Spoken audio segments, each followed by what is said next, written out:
The hearing will now come to order. Welcome to the Budget Committee's first in a series of hearings that will focus on economic growth and its impact on our nation's fiscal health and future prosperity.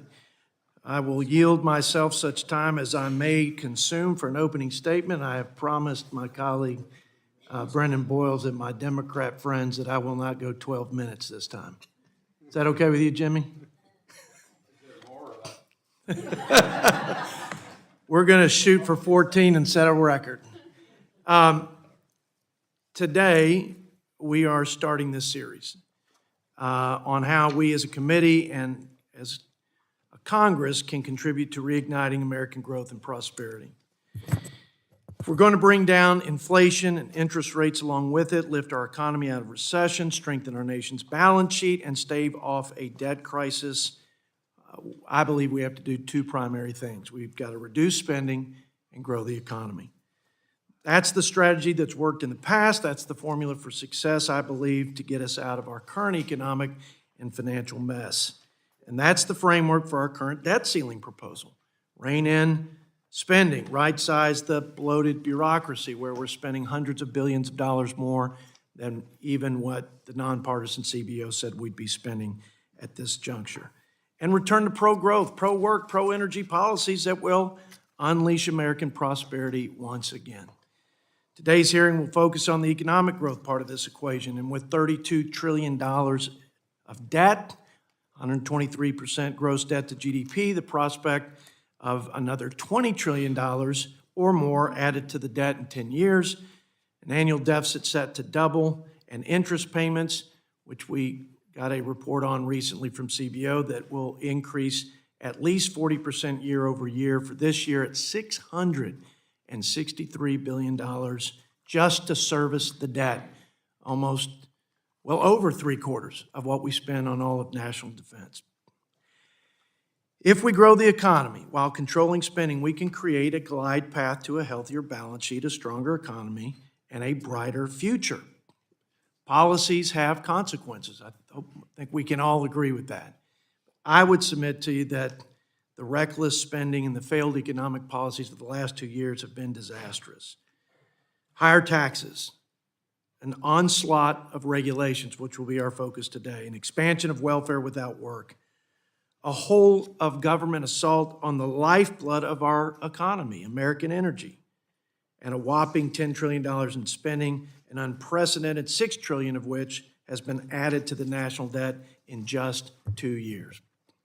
Today, we're going to focus on the burden of excessive and overreaching regulations, how they kill jobs, suppress growth, reduce wages, and increase cost to consumers. Look, I used to work at the FDIC as chief of staff. I understand we need reasonable and limited rules for fair competition and consumer protection, basic safeguards for health and safety, but by congressional abdication and/or executive activism, we've created a Frankenstein of a fourth branch of government and a massive regulatory state that is compromising our freedoms, quenching our entrepreneurial spirit as a nation, and choking the life out of our economy. And I don't think that's hyperbolic. I think that may even be an understatement, and we'll dig into that today. The Code of the Federal Regulations now contains more than 1.3 million separate regulatory restrictions and costs on our economy of trillions of dollars. The cumulative effect of this seemingly infinite set of rules and regulations is devastating, to say the least, to our economy, our global competitiveness, and ultimately our quality of life as Americans. The Mercatus Center found that if regulations had remained at 1980 levels, GDP in 2012 would have been $4 trillion higher, and real incomes would be higher by $13,000 per person. I respect that President Trump took this on, I think, like no other president, this Herculean task of deregulating our economy, and I believe he had great success, and there was great reward for all Americans as a result. Instead of piling on more rules, his goal was to eliminate 8 regulations for every new regulation enacted, which ultimately saved consumers and job creators more than $220 billion per year. President Biden, on the other hand, has unleashed unprecedented a barrage of regulations and executive actions at a record clip. All told, his administration has added $360 billion in new regulatory cost on our economy, and he's on pace to double in 4 years the cost of the Obama White House in their regulations over 8 years. It's not just the economic cost of hurting our country, it's the circumvention, and I hope we can all agree with this because I'm certain both parties have contributed to this by abusing their executive authority. They've circumvented our democratic process to make policy whole cloth outside of the constitutional legislative process and against the will of the American people as a result.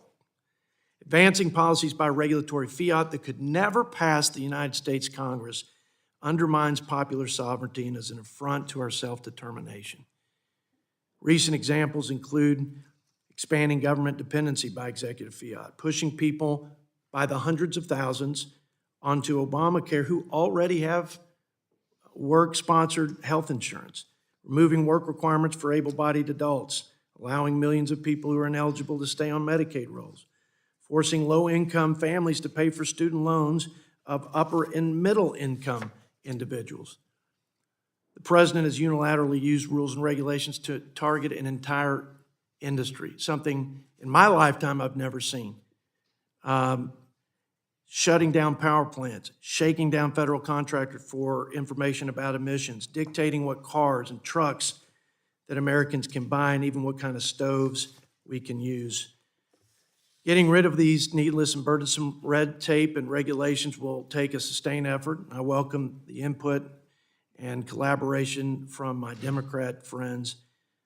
But if we don't reverse course, the greatest economy in the world will die a death of 1,000 regulatory cuts, and our children will not inherit the land of opportunity, but a desolate economy, a barren land, a bankrupt country, and a very bleak future.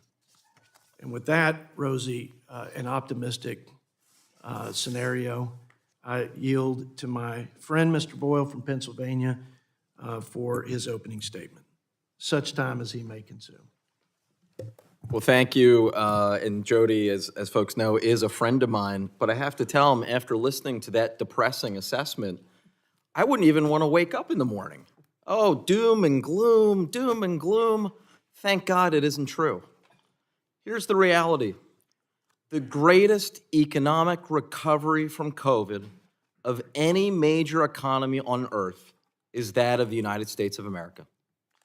An unemployment rate today, the lowest it's been since 1969. We are the envy of the world right now. And even inflation, which we all admit has been a challenge. No, it was not transitory, as Jay Powell kept telling us. But even that, the remarkable progress in the United States, 9 consecutive months, inflation has dropped. We have a better inflation picture here in the United States than all of our peer countries in Europe, as well as the average of OECD nations.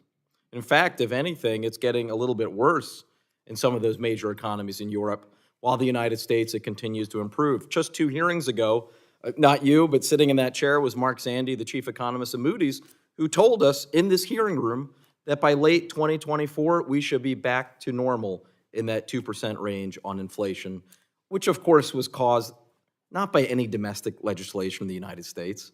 It wasn't anything that passed here that caused inflation worldwide. It was, of course, turning the spigot back on, essentially, after COVID.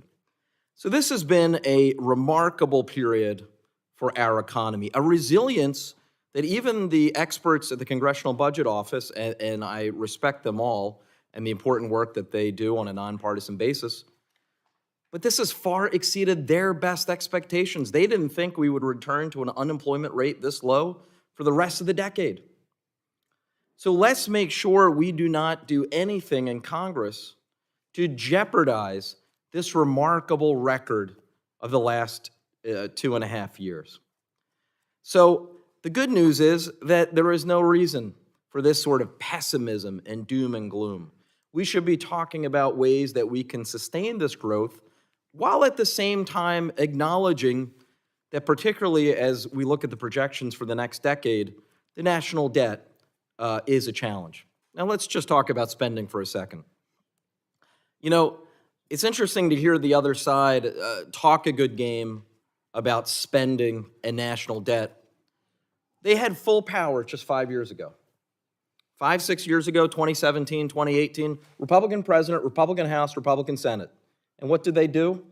Increase spending. And what happened to the deficit? The biggest single jump in the deficit in a growing economy in American history, all as a result of the TCJA, the Trump tax cuts. The tax cuts, 83% of which went to the richest 1%. So forgive me if I'm a little skeptical that those on the other side are now so concerned about deficit and debt. Although I will exempt, actually, our chairman from this. To his credit, in a bipartisan fashion, he has pointed out that, frankly, spending has increased under both sides when in charge. The difference is on the revenue side. The difference is when Democrats have been in charge, we have attempted to tackle deficit and debt by ensuring that we receive more, frankly, a fair share from the richest 1%. But when the other side is in charge, they do not have that same approach. In fact, even now, when the conversation is taking place about reducing deficit and reducing debt, there are those on the other side that are pushing to make the Trump tax cuts permanent, which would add $3.5 trillion more to the national debt. So give me a break. There's no concern about deficit and debt on the vast majority of those on the other side. They just want to continue the massive tax giveaways to the top 1% and the richest corporations. And they are willing to use the excuse of deficit and debt to cut important investments that so many of the American people benefit from. Finally, I will say, because trying to stay within the time limit, some of the things that are being talked about right now and that actually passed the House a few weeks ago in the Republican bill would have a devastating impact on our economy. You don't have to believe any Democratic talking points. Just look at the nonpartisan analysis from Moody's. 800,000 fewer jobs by the end of next year if their bill were to become law. A substantially increased risk of a recession if their bill would become law. And all sorts of individual cuts that I recited last session, and will be happy to repeat later, again, if we get the opportunity in this hearing. So that, in a nutshell, is where we stand right now in our economy. We need to stand up and continue those policies that have worked, and the last thing we need to do is to pursue any policies that would jeopardize this remarkable job record. With that, I yield back. I thank the gentleman from Pennsylvania and regret yielding him as much time as he may consume. In all seriousness, welcome. Thank you for your insight. Thank you for your time, every one of you. Look forward to your contributions to this important discussion, and want to introduce our witnesses. We start with Doug Holtz-Eakin, a friend and no stranger to the Ways and Means Committee in testifying over the years. He's the president of American Action Forum. We also have Ms. Karen Harned, president of Harned Strategies. Mr. Wayne Cruz, Fred Smith Fellow in Regulatory Studies at the Competitive Enterprise Institute. The Honorable Benjamin Harris, former Assistant Secretary for Economic Policy at the U.S. Department of Treasury. Thanks again for your time. The committee has received your written statements. They will be made part of the formal hearing record. You will each have 5 minutes to deliver your oral remarks. And I now yield 5 minutes to Dr. Holtz-Eakin. Well, thank you, Mr. Chairman, Ranking Member Boyle, and members of the committee. It's a privilege to be here today. Let me make 4 very brief points, and then I look forward to answering your questions.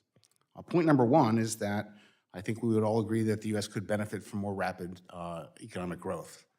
If you look at GDP per capita, a crude measure of the standard of living, we saw GDP per capita grow at an average rate of 2.3% per year in the final 50 years of the 20th century. And at that pace of economic growth, the standard of living doubles every 30 years. So in one working career, the standard of living could double, and that was many people's route to the American dream, the additional resources that yielded. So far in this century, we've averaged GDP growth per capita of 1.2% per year. And at that pace, The standard of living doubles every 58 years, nearly twice as long. And there's the palpable sense that access to the American dream is disappearing over the horizon. It's a concern for Americans interested in sending their kids to college, buying a house, and having all the benefits of a growing economy. Going forward, there's reason for concern. If the CBO projections are accurate, we'll grow at under 1% in GDP per capita over the next 10 years, and the pace of doubling of the standard of living will decline even further. So there are really two important points about that. Number one, it would be great to grow more rapidly. Number two, the trend rate of growth in the economy is not some constant delivered by nature. It's responsive to policies, to tax policies, regulatory policies, labor market policies, and focusing on the growth impact of policies makes a lot of sense at this point in time. Second point is that among the policies that's varied over time is the regulatory costs in the United States. And using the data from American Action Forum's Reg Rodeo, which is curated by Dan Goldbeck, who's sitting right there, we track the cost of regulations issued by all the agencies in the federal government, and we have data going back to 2005 to do this. If you look at that data, we saw regulatory costs imposed on the private sector of an average of $120 billion roughly per year under the Obama administration, fell to about $15 billion per year under the Trump administration, and at current pace, it's roughly $150 billion a year under the Biden administration. Indeed, the first year of the Biden administration exceeded $200 billion, the largest single first year of any president in our data.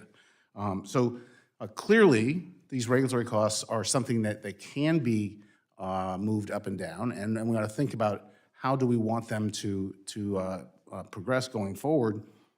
As I cite in my testimony, there's lots of research literature that suggests that excessive regulatory costs can be a headwind to economic growth. From recent experience, I think we should have some reason for concern about excessive costs, because one of the reasons we had such a slow recovery from the Great Recession was, in fact, the $890 billion of cumulative regulatory costs imposed on the economy under the 8 years of the Obama administration. And with the arrival of the Trump administration, we saw just a real change in both the regulatory costs and the outlook in the economy. The National Federation of Independent Businesses, small business confidence that jumped overnight with the arrival of that regime. So the final point is that Congress, I think, should think hard about imposing some structure on the regulatory state and controlling excessive costs through one strategy or another. And there are really three strategies outlined in my testimony. One is essentially to enhance the current Congressional Review Act, which looks after the fact at regulations and attempts to repeal them. And instead, for major regulations, the Congress could approve in advance and screen things before they get too large. The second approach is to have a commission to look at the entire existing body of regulations and weed out those which no longer serve any great purpose and or are excessively expensive. That's something that is in something called the Scrub Act, which has been considered by Congress in the past. And the third option is to adopt a statutory version of the Trump administration's regulatory budgets, which essentially said to an agency, you can impose this much in costs on the private sector this year, and if you have proposed a regulation that exceeds that budget, you have to find a saving elsewhere. This is a budget committee. That's a strategy that ought to appeal to everyone sitting in this room as a way to set the targets and coordinate the activities across all the agencies and eliminate the potential for excessive regulation because people are not cognizant of the cumulative costs across the entire range of government activities. So I think this is a very important topic. I'm pleased to be here today, and I look forward to your questions. Thank you, Dr. Holtz-Eakin. And now I'd like to yield 5 minutes to Ms. Harned for her testimony. Great. Thank you, Mr. Chairman and Ranking Member Boyle and members of the committee. For over 25 years, I have worked as an attorney in administrative law, and over the last 20, I have worked on behalf of small business, first at NFIB and now on behalf of Job Creators Network. Over my career, I have watched as federal agencies have grown their power to not just administer the law, but to make it. Agency officials appear to treat many of the laws governing rulemaking as box-checking exercises rather than meaningful processes to ensure transparency in how rules are made and protect against new regulations having unintended consequences on businesses and ultimately the American people. Federal regulations cost the U.S. economy real money, and the cost for small businesses is disproportionately higher than it is for the large ones.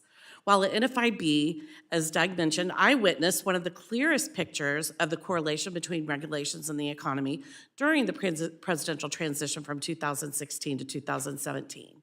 In 2012, experts predicted the coming of a regulatory tsunami. That prediction came to pass in 2016 with a record-setting 97,110 pages of new regulations in the Federal Register. Small business optimism at that time was at historically low levels, according to NFIB. However, then candidate Trump promised that if elected, he would work to reduce the regulation and eliminate unnecessary regulations on the books. Following his election, NFIB's monthly survey of small businesses showed a sharp rise in business optimism starting in January 2017, a trend that continued until COVID. During the regulatory ramp-up of the Obama administration, the small businesses I spoke with expressed concern about what was coming out of Washington. Many could point to specific regulations, but others seemed just paralyzed by the volume. They did not know how these regulations were going to impact their business. They just knew a large number were in the works. The uncertainty caused by such government regulatory expansion was a significant factor in their decisions not to grow their business. My conversations with small business owners and what they were experiencing mirrored what NFIB's research showed. First, the cost of complying with regulation is the biggest problem for small business. According to Job Creators Network's monthly SBIQ poll, 79% of small businesses have fewer than 10 employees. In the regulatory context, this is particularly important to appreciate. Firms with fewer than 10 employees do not employ attorneys, accountants, or human resource professionals. In fact, they're lucky if they even have a sales manager. As a practical matter, that means it is the small business owner who is tasked with those duties, including many of which are regulatory compliance. So in 2016, it's not surprising to hear that over 41% of those small business owners surveyed reported reaching out to talk with someone at a government agency to get help in complying with the regulation over the last 3 years. Time is money. Time spent filling out paperwork, keeping up with new regulations, and in many cases, hiring a lawyer or other outside professional to help, like an accountant, to help navigate the regulatory jungle is time and money not spent investing in and growing the business. Second, the volume of regulations, rather than a few specific regulations, is the biggest problem for 55% of businesses. Unless a business owner is in a highly technical or regulated industry, the regulatory burden they experience is more generalized. It's the famous death by 1,000 cuts, or for the small business owner, death by 1,000 regulations. Unfortunately, it appears that the Biden administration is ushering in a new regulatory tsunami. As a result, small business owners are growing increasingly concerned about the economy and their ability to succeed. According to a recent Job Creators Network poll, 74% of small businesses rate the economy as fair or poor. As the poll notes in its takeaways, the small business community thinks we are close to a recession. The good news is there are several House bills I highlight in my testimony that I think would go a long way in ensuring agencies are held accountable when they overstep their authority, not engaging in one-size-fits-all rulemaking that is particularly harmful to small business, and reviewing the thousands of regulations on the books to ensure that what I call the regulatory underbrush is eliminated. Federal regulation has a direct impact on the economy. Businesses large and small consider regulation when deciding where to locate and whether to expand. Congress should pursue legislation that would help rein in the regulatory state. Thank you for having me testify today, and I look forward to your questions. Thank you, Mr. Cruz. Now we yield 5 minutes to you for your testimony. Chairman Arrington, Ranking Member Boyle, and members of the Budget Committee, thank you for the opportunity to testify today. My name is Wayne Cruz, and I am the Fred L. Smith Fellow in Regulatory Studies at the Competitive Enterprise Institute, a nonprofit, nonpartisan policy organization focused on regulatory issues from a free market perspective. Federal spending gets all the attention, but the hidden tax of regulation is equally important. The Code of Federal Regulations is 188,000 pages and counting. Regulations affect nearly every aspect of life, from our houses we live in, to the food we eat, to what we do at work. Recent proposed White House changes in an already opaque rulemaking process will make regulation even less transparent. For example, members of the committee may be unaware that there's been no formal OMB report to Congress on regulatory costs and benefits since 2020, covering fiscal year 2019. Only a relative handful of regulations receive rigorous analysis. Independent agencies, ascendant in Biden's whole-of-government progressive pursuits like climate crisis, equity, and competition policy, get little OMB scrutiny, nor do the thousands of guidance documents, memoranda, circulars, notices, and other decrees that we refer to as regulatory dark matter. Bottom line, nothing exists to justify claims of net benefits for the entire regulatory enterprise, especially since unmeasured categories of intervention, such as antitrust, propel cost as well. Notwithstanding all this, at Biden's direction, OMB is reformatting central regulatory review procedures through a rewrite of so-called Circular A4 guidance on regulatory analysis. This is problematic given the progressive transformation and federal consolidations underway in the United States.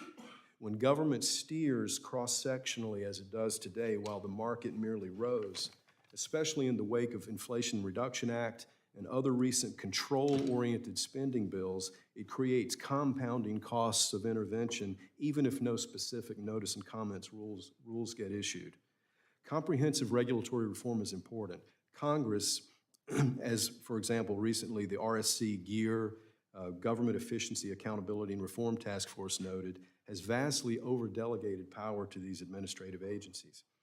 While Congress tends to pass a few dozen laws each year, up to a couple of hundred, maybe 300, agencies issue over 3,000 rules. So it's a good thing that the REINS Act to require congressional approval of certain hefty rules appears in the debt limit package. Today's hearing, though, proves that there is an appetite in the 118th Congress for reforms, and we do periodically see bipartisan appeals for transparency and better disclosure of regulatory burdens. Some might not realize that the 118th Congress's Regulatory Accountability Act, the Guidance Out of Darkness Act, a Regulatory Improvement Commission, and even regulatory budgeting boast bipartisan pedigree. I discussed these and more in my written testimony. Speaking of regulatory budgeting, Representative Bob Good's Article 1 Regulatory Budget Act would make Washington's presence in the economy more explicit by capping what agencies individually and collectively compel the private sector to spend on compliance. More thorough cost analysis and more transparency are bipartisan winners. A generation ago, the Unfunded Mandates Act, the Small Business Regulatory Enforcement Fairness Act, and shockingly enough, the Congressional Review Act, the very CRA that generates so much consternation now, passed with overwhelming bipartisan support, with Harry Reid among those leading the charge. Unfunded mandates reform was so popular it was dubbed S1 in the Senate. If, as I suspect is likely, a rise in mandates on lower-level governments and small business materializes, reform may again garner bipartisan appeal. It certainly enjoys constituent appeal. That said, mere regulatory reform won't suffice if Congress continues enacting hyper-legislation like that of recent years, a series of transformations that are fusing the spending and regulatory state into a colossus, much of it propelled by the federal government's extraordinary and monopolistic procurement and contracting power.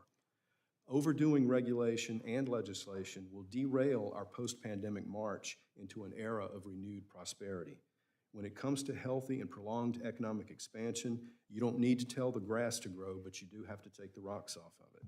Thank you again for inviting me to testify.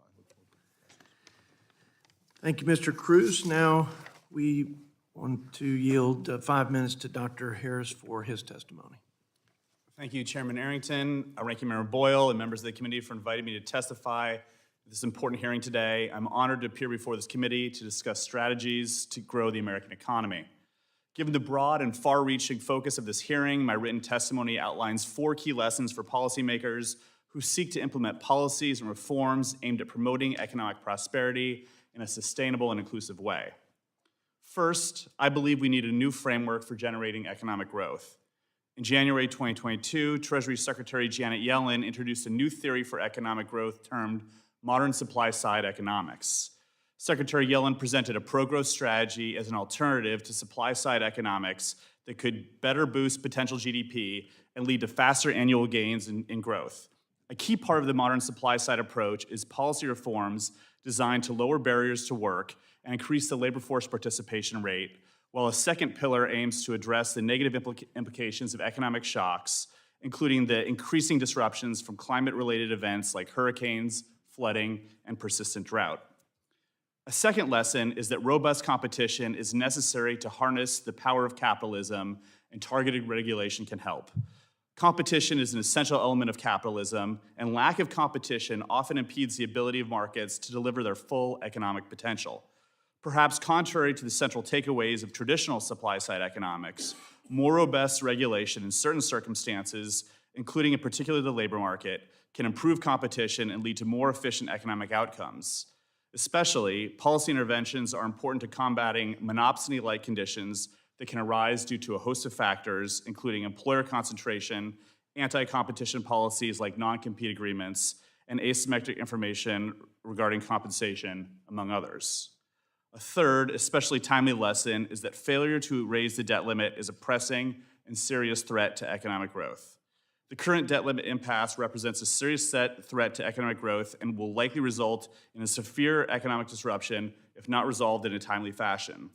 Reputable analysis from organizations such as Moody's and the Brookings Institution have confirmed that breaching the debt ceiling would have severe and perhaps catastrophic economic consequences. To elaborate on these threats in the context of the current impasse, there are four major avenues through which the debt limit can cause economic harm. The first is through brinksmanship prior to the X date, which we have already begun to observe in financial markets. A second major threat is through a financial crisis owing to a post-X date impasse in which the Treasury Department defaults, failing to make a scheduled payment, or even missing a principal or interest payment on Treasury securities. The third major threat is related to potential political remedies to resolve the current impasse, including a sharp reduction in discretionary spending.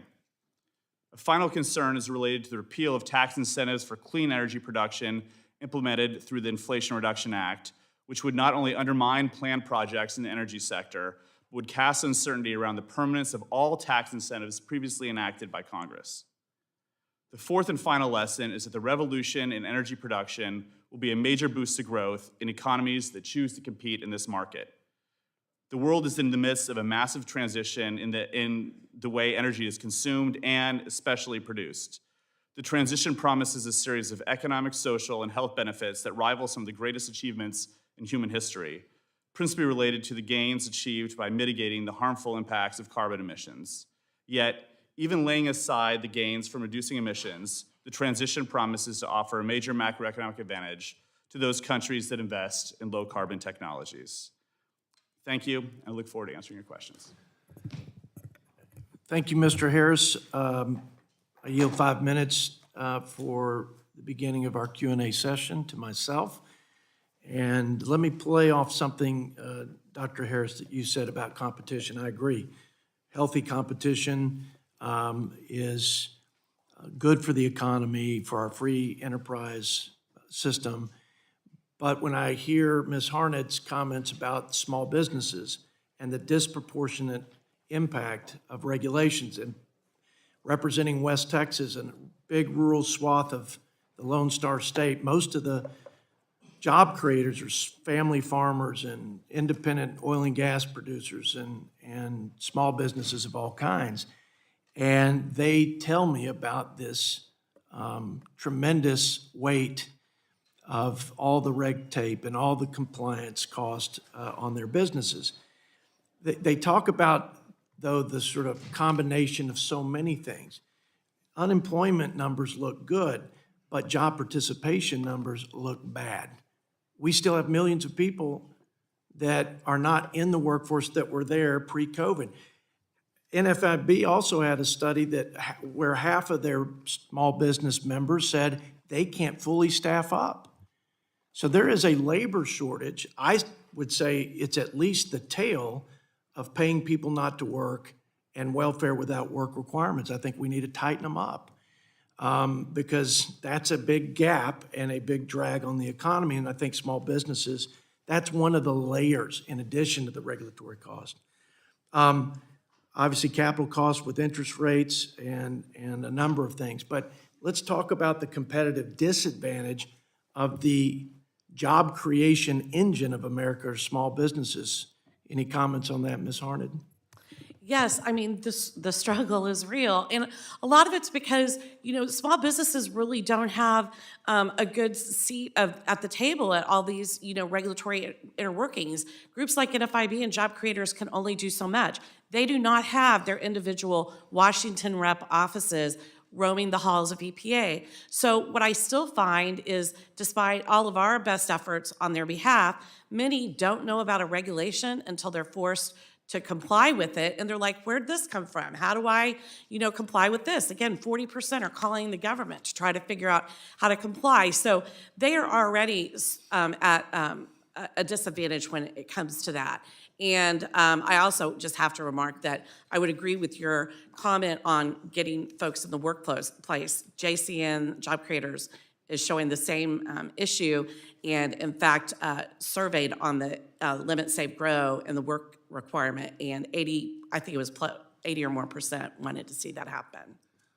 Well, on top of the input cost and the regulatory burden and the labor shortage, just so that people don't think I'm trying to be pessimistic in a vacuum or for political purposes, I would suggest a 1.1 GDP quarter last quarter, which is down every quarter for the last 3 quarters, heading into recession, ain't good news. So, look, there are a number of things that will benefit this country with respect to growth. And I've got a minute and a half left. I just want to list a few, and then Doug, I'd like you to elaborate on this because we've got to strengthen the balance sheet. We have a debt problem that could turn quickly into a debt crisis. That would be hard to bail. You can't print money and borrow enough to bail out of a debt crisis. Seems to me, though, that a stronger economy would strengthen the balance sheet by generating revenue to the Treasury, improve our ability to pay our bills and our nation's priorities, reduce the financial risk, which would lower interest payments, which would bring down our debt to GDP, et cetera, et cetera. How important is this growth factor in our ability as a nation, collectively, Democrat and Republican, to get our country on good financial footing in the long run? And I'll let you finish the remainder of my time. Well, certainly, it's important to every family to have a greater opportunity and see the real wages rising and have their standard of living rise. But from the perspective of the fiscal challenge we face, in the end, the revenue bases of the federal government are going to grow roughly as fast as nominal GNP. And so if we get back to 2% inflation and we manage to have 2% growth, it's going to grow at 4%. And we have programs, Social Security is growing over 7%, Medicare is growing in the 6s. That gap is enormous, and that's the balance sheet problem. That's the future deficit problem. Doug, with 5 seconds, Grow faster. Can we get to 1% Grow more? faster, add another percentage point of growth, and you've narrowed that gap. You've made everything easier that this committee is worried about. Do you think we could get 1% growth over that 10-year projection of CBO if we changed the mix of policies in place today? Congress has never been disciplined enough to do the things necessary But for 1%, if we were. but it could be done. Now, there's some optimism, ladies and gentlemen. Thank you, and now I yield 5 minutes for Q&A to my colleague. Well, thank you. And I was remiss earlier, I should point out, most importantly, we have an alumnus from the House Budget Committee staff in Dr. Harris. So welcome back, showing that alumni from this committee go on to do excellent things. So you're very welcome, and thank you for being here. Just a general observation before I do switch to what really is the 800-pound or perhaps more elephant in the room, and that is the greatest threat to our economy that we're facing right now, and that is a failure to raise the debt ceiling. But first, a general observation. One of the reasons why spending always goes up, regardless of the party in the White House or Congress, is that I observe the American people are against spending in the abstract.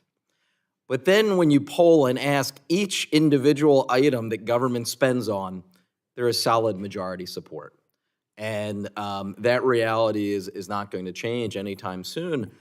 I think similarly when it comes to regulation, if you ask the American people, if you ask me, what do you think about too much regulation or onerous regulation, we all say, of course we don't want that. We don't like regulation. But then the moment something goes wrong because there wasn't sufficient regulation, people are immediately outraged.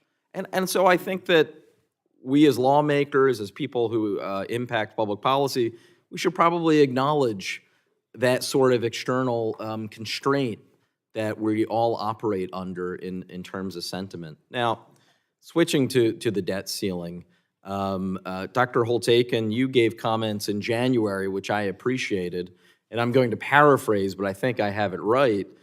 It's your view that we should absolutely not play around with the debt ceiling and take it hostage, that it should be increased, but the fights that were happening right now in terms of spending next year and beyond should more appropriately be handled as part of the appropriations process. Is that a fair characterization?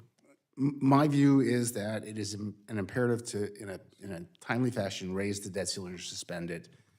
That requires 218 votes in the House, 60 in the Senate, and that you're better at than me. So I don't know what piece of legislation gets it done, but please get it done quickly. Thank you. And Dr. Harris, could you talk about what happened in 2011, the impact of coming so perilously close? I had been saying since January, it was very much my fear and candidly my belief that this would be the most dangerous situation that we would face in terms of the debt ceiling since 2011. Unfortunately, that is proving accurate. So I would agree with you that is proving accurate. Unfortunately, 2011 was a perfect test case as far as how bad things could get if you fly too close to the sun. Equities declined by 17%, so the stock market went down by 17%. Credit markets... Including 5% in one day, I think. In one day. I mean, this is not a typical well-functioning financial system when you're seeing these really big swings day to day. It's bad for business. Credit markets seized up. If you wanted to get a mortgage, it was much more expensive. If you were a big corporation and you were relying on short-term debt markets, as many big corporations do, those markets seized up. The VIX, which is a measure of financial volatility, went through the roof. So, this was a completely unforced manufactured crisis, and we didn't actually hit the debt ceiling. I mean, that was just representative of what could happen. So I'm just as worried as you are. Yeah, and of course we ended up, one of the three credit agencies downgraded the United States for the first time ever. There's every indication that we may be about to experience the same thing. Could you opine or offer any insight into the fact that now that the debt ceiling, which has existed for more than a century, but it's really only the last 25 years this has been weaponized, if this dysfunction continues and continues, what impact might that have on the United States continuing to be the reserve currency of the world? So the United States has benefited from decades and decades of proving to be the best place in the world to do business. We respect the rule of law. We're generally measured when it comes to policy making, and there aren't wild swings and things like the debt ceiling. But we sacrifice that. We sacrifice that, as you said, from a reserve currency standpoint. We also sacrifice that from a policymaking standpoint. And the part about the bill that passed the House that worries me so much is the repeal of the tax credits that were offered in the IRA. I spent a lot of time at Treasury talking to business leaders who relied on those tax credits. They made investments based on that tax credit. They took Congress at its word when it passed the IRA, and to have those pulled out from underneath its feet would be catastrophic to their business decisions. And with 1 second left, I yield back. I thank the gentleman, and now yield 5 minutes to my friend from South Carolina, Ralph Norman. Thank you, Mr. Chairman. I think we live in two different universes. To hear my friend on the opposite side say it's a rosy picture, the economy's well. Dr. Harris, to hear you say Janet Yellen's got a plan. You talk about the debt ceiling, how we got to raise it. Jody just mentioned we got $660 billion in interest alone. That's going to surpass our military budget. You've got to face it at some point. Now, my friends on the other aisle saying, we use it as leverage. We're using it to bring some sanity back in this government. Janet Yellen has never created a job in her life. That's the problem up here. You got bureaucrats, unelected bureaucrats making policy and spending. It's easy to spend other people's money.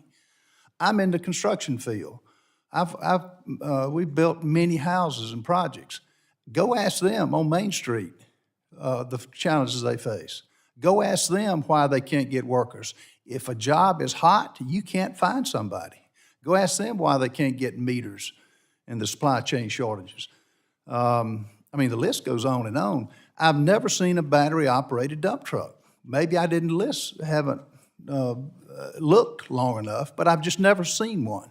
I've never seen an 18-wheeler operate on batteries, nor do I get on an airplane and fly out on batteries. Yet this administration thinks that all of a sudden we can have a magic change and go to electric vehicles. The public doesn't want it. And, you know, it's really bizarre. And the fact that we spent, I think it's $400 million on climate change, or maybe billions.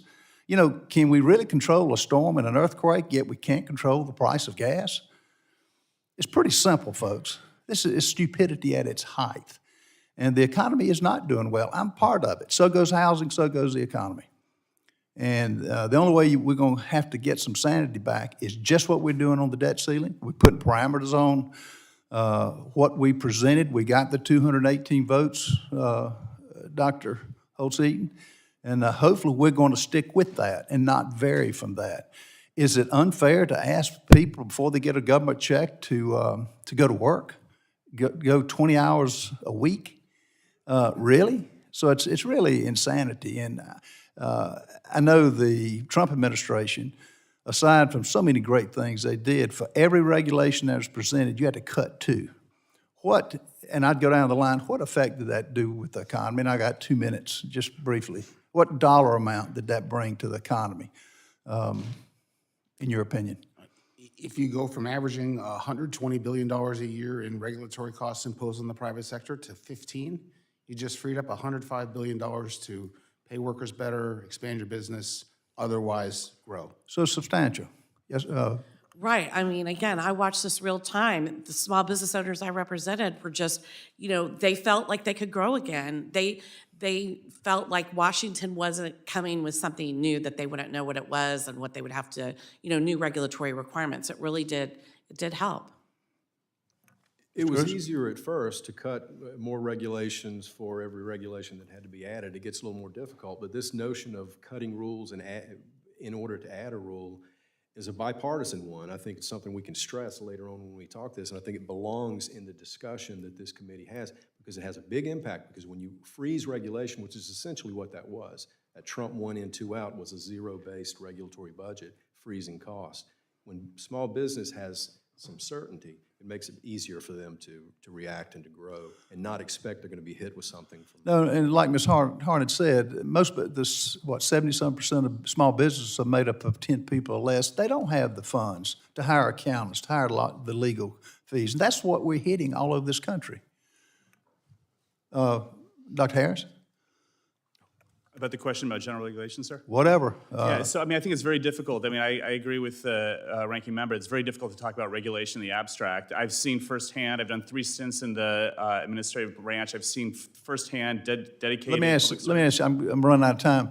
Is it abstract, or is the interest, how much was it, Jody? $660 billion on interest of the debt. Is that in the abstract, or is that real?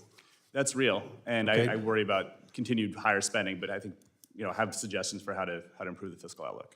Okay, well, it starts with a bill, which is hopefully what we've got. Thank you each for being here. I yield back. Thank the gentleman from South Carolina. You have 5 minutes to Mr. Higgins from New York. Thank you, Mr. Chairman. Mr. Harris, just, you know, there's a lot of talk, particularly this week, about the debt and the possibility of a default, which, you know, according to a report by NPR, you know, people impacted by default would be U.S. military veterans. $12 billion as of June 1st, if we default. $12 billion in veterans benefits would not be sent out. $12 billion in civilian and retiree benefits would not be sent out. As of June 1st, $25 billion in Social Security benefits would not be sent out. Mortgage interest rates would increase by 8.4%, excuse me.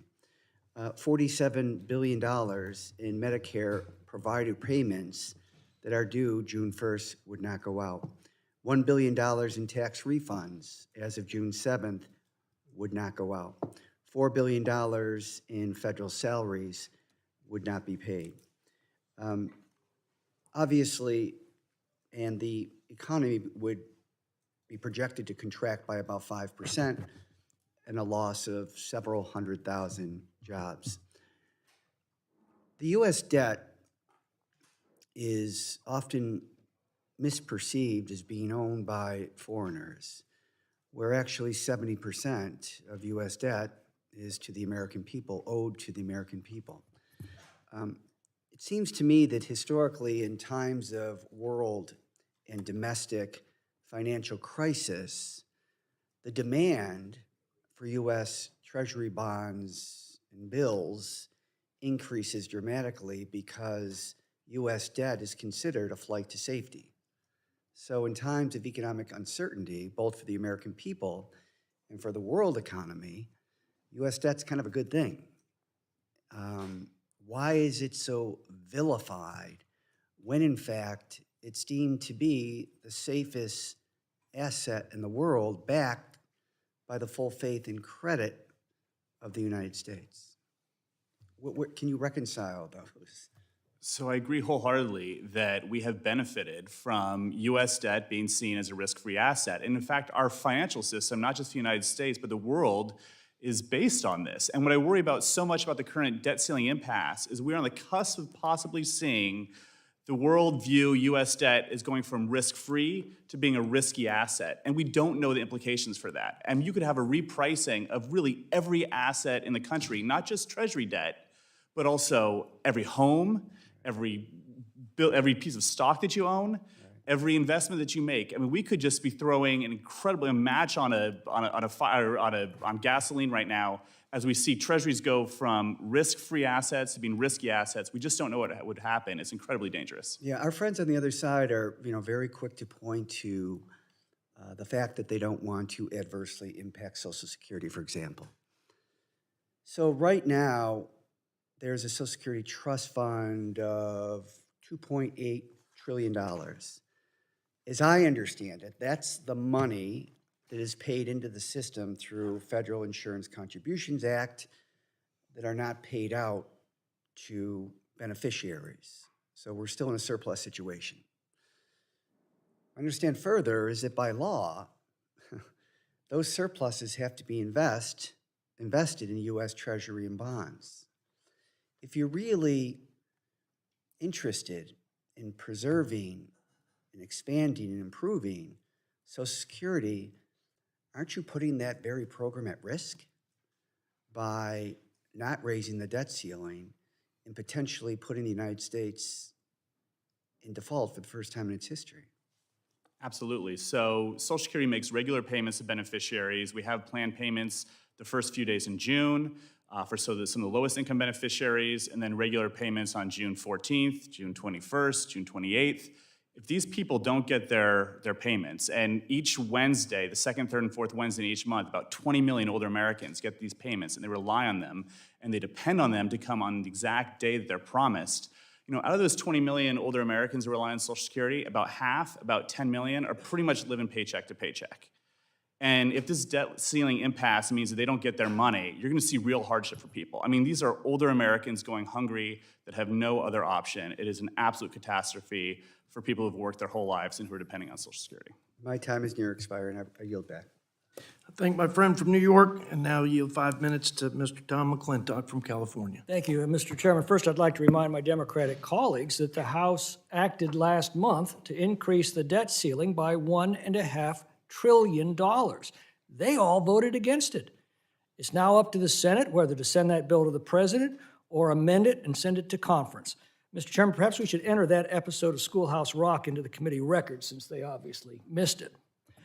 Mr. Holtz-Eakin, just some basic economics of overregulation. It seems to me that the prosperity in a free society is created by those voluntary exchanges that occur between countless consumers every minute. I pay you $1 for a cup of coffee. What's going on?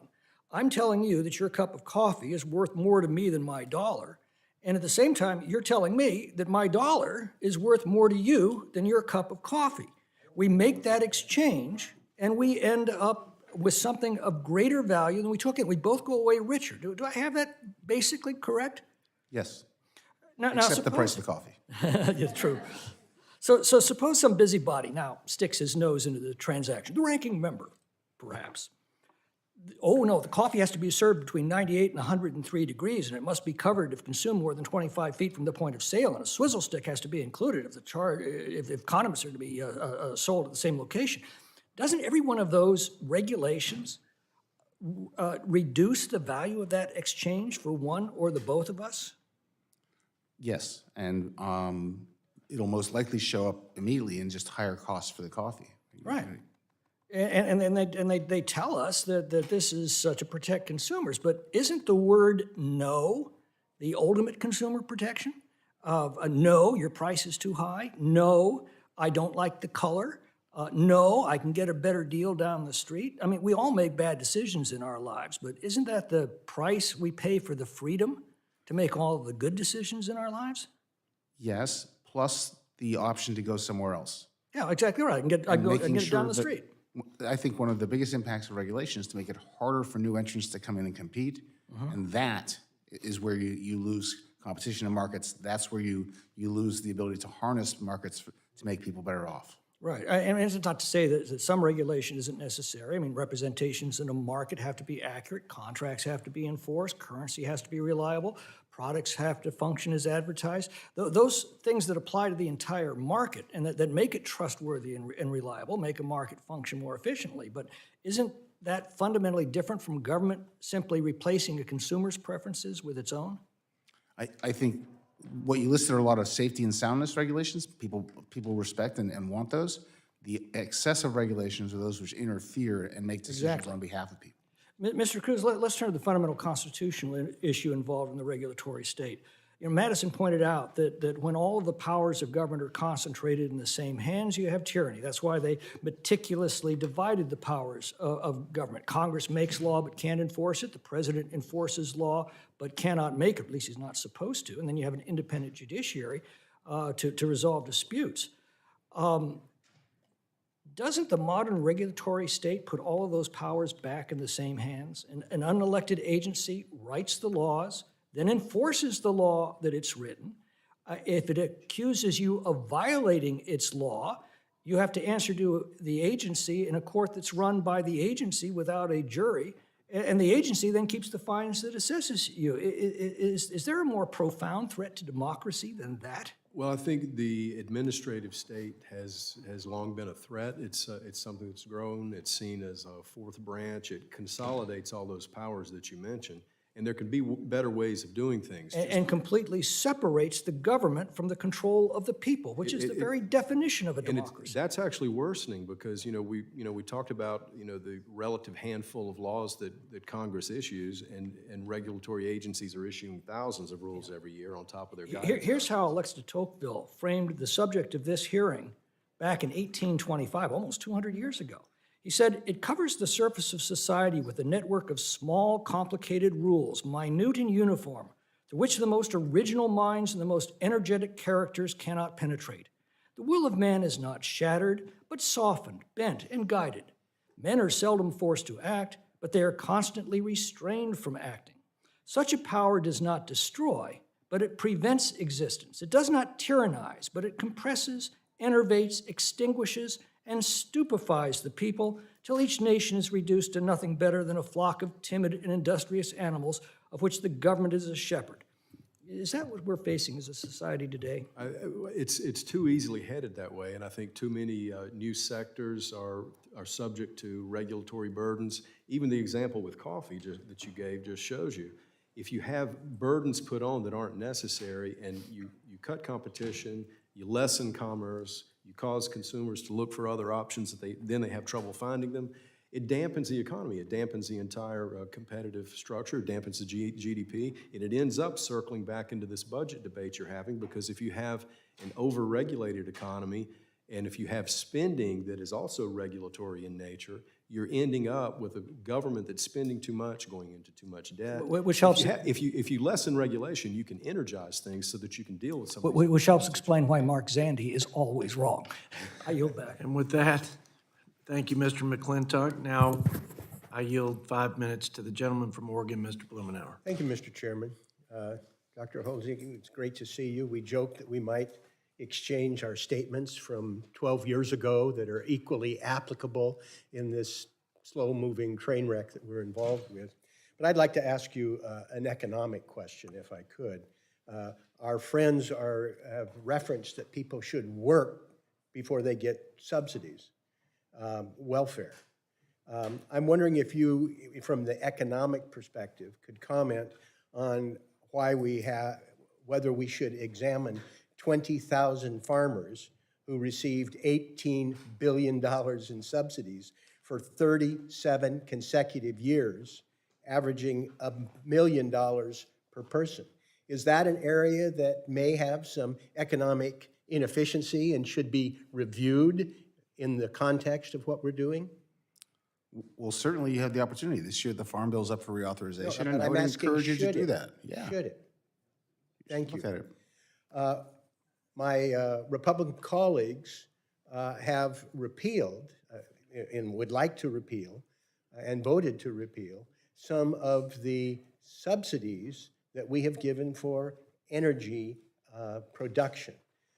We have seen people rush into this space, not just committing, but investing billions of dollars. If we look at repealing these subsidies that have been enacted into law, does that have a destabilizing effect? Is that a problem for the private sector? Yes, sir. I would, on this point, disagree with you. I am not a big fan of the strategy in the Inflation Reduction Act on clean energy. Those credits yield enormous I want inefficiency. to ask my question.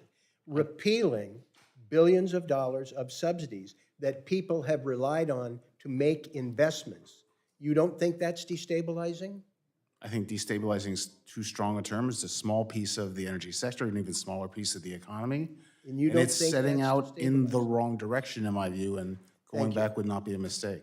Well, with all due respect, I think most people would suggest that federal legislation that people have relied upon to make billions of dollars of investment, to suddenly repeal them, would have a destabilizing effect. And I'll give testimony on the floor of the House in a few minutes from people in the industry and the unions that are involved. Mr. Harris, am I missing something? Isn't that destabilizing? So I think the only thing that's incorrect about your point was the billions, it should be trillions. So that roughly $370 billion for tax credits in the IRA will catalyze up to $5 trillion investment in the private sector. I've had conversations with executives in the sector. They've said that this bill just kicked off a wave of new interest. I mean, that's really the idea. This isn't just government subsidies for new spending. This is to partner with the private sector to transition to a new way to produce energy. And it's $5 trillion. It's one of the biggest economic. Thank you. I appreciate your observation. That was my experience in a recent meeting in Houston with dozens of people in the renewable energy sector, talking about the impact that this has in their investment decisions and making a difference, at least for the economy in Texas. I do take the notion that Mr. Norman said it's like we're looking at two different universes. And I take that point. I also agree with the chairman that handing out subsidies without some responsibility is something we should look at, and I don't think it's healthy. But to our ranking member's observation that people look at these issues like tax credits or tax in the abstract. When we get real about the impact that they're having on real live people, it's why the theoretical 22% reduction that people are imagining, when it comes time to put their vote behind it in appropriations or very specific budget decisions, people shy away. It's why we haven't been given a specific litany that would give context and focus to the theoretical act that my Republican friends passed last year. When it comes time to make those cuts real, you're not going to find much enthusiasm or many votes. I appreciate your indulgence, and I yield back. Oops, I'm 4 seconds over. I'm sorry. I appreciate my colleagues' sentiments, and now we're going to pass the mic for 5 minutes to my friend, Mr. Smucker from Pennsylvania. Thank you, Mr. Chairman. Great conversation, and I'd like to respond to some of the things that I heard from the other side as well. Mr. McClintock mentioned this already. I'd like to remind everyone in regards to the debt limit. There was one vote to increase the debt limit, and that was the House. There are three parties. It takes three parties to increase the debt limit. That's the House, the Senate, and the President. If you don't like our plan, why isn't the Senate passing a bill? Why isn't the President proposing something? The folks on the other side keep going back to the clean debt limit, but that just doesn't hold water because there's been negotiations around debt limit discussions a majority of the time. So ignoring the desire of House Republicans to begin to put us on a better fiscal path just does not recognize the political reality. We've had an election.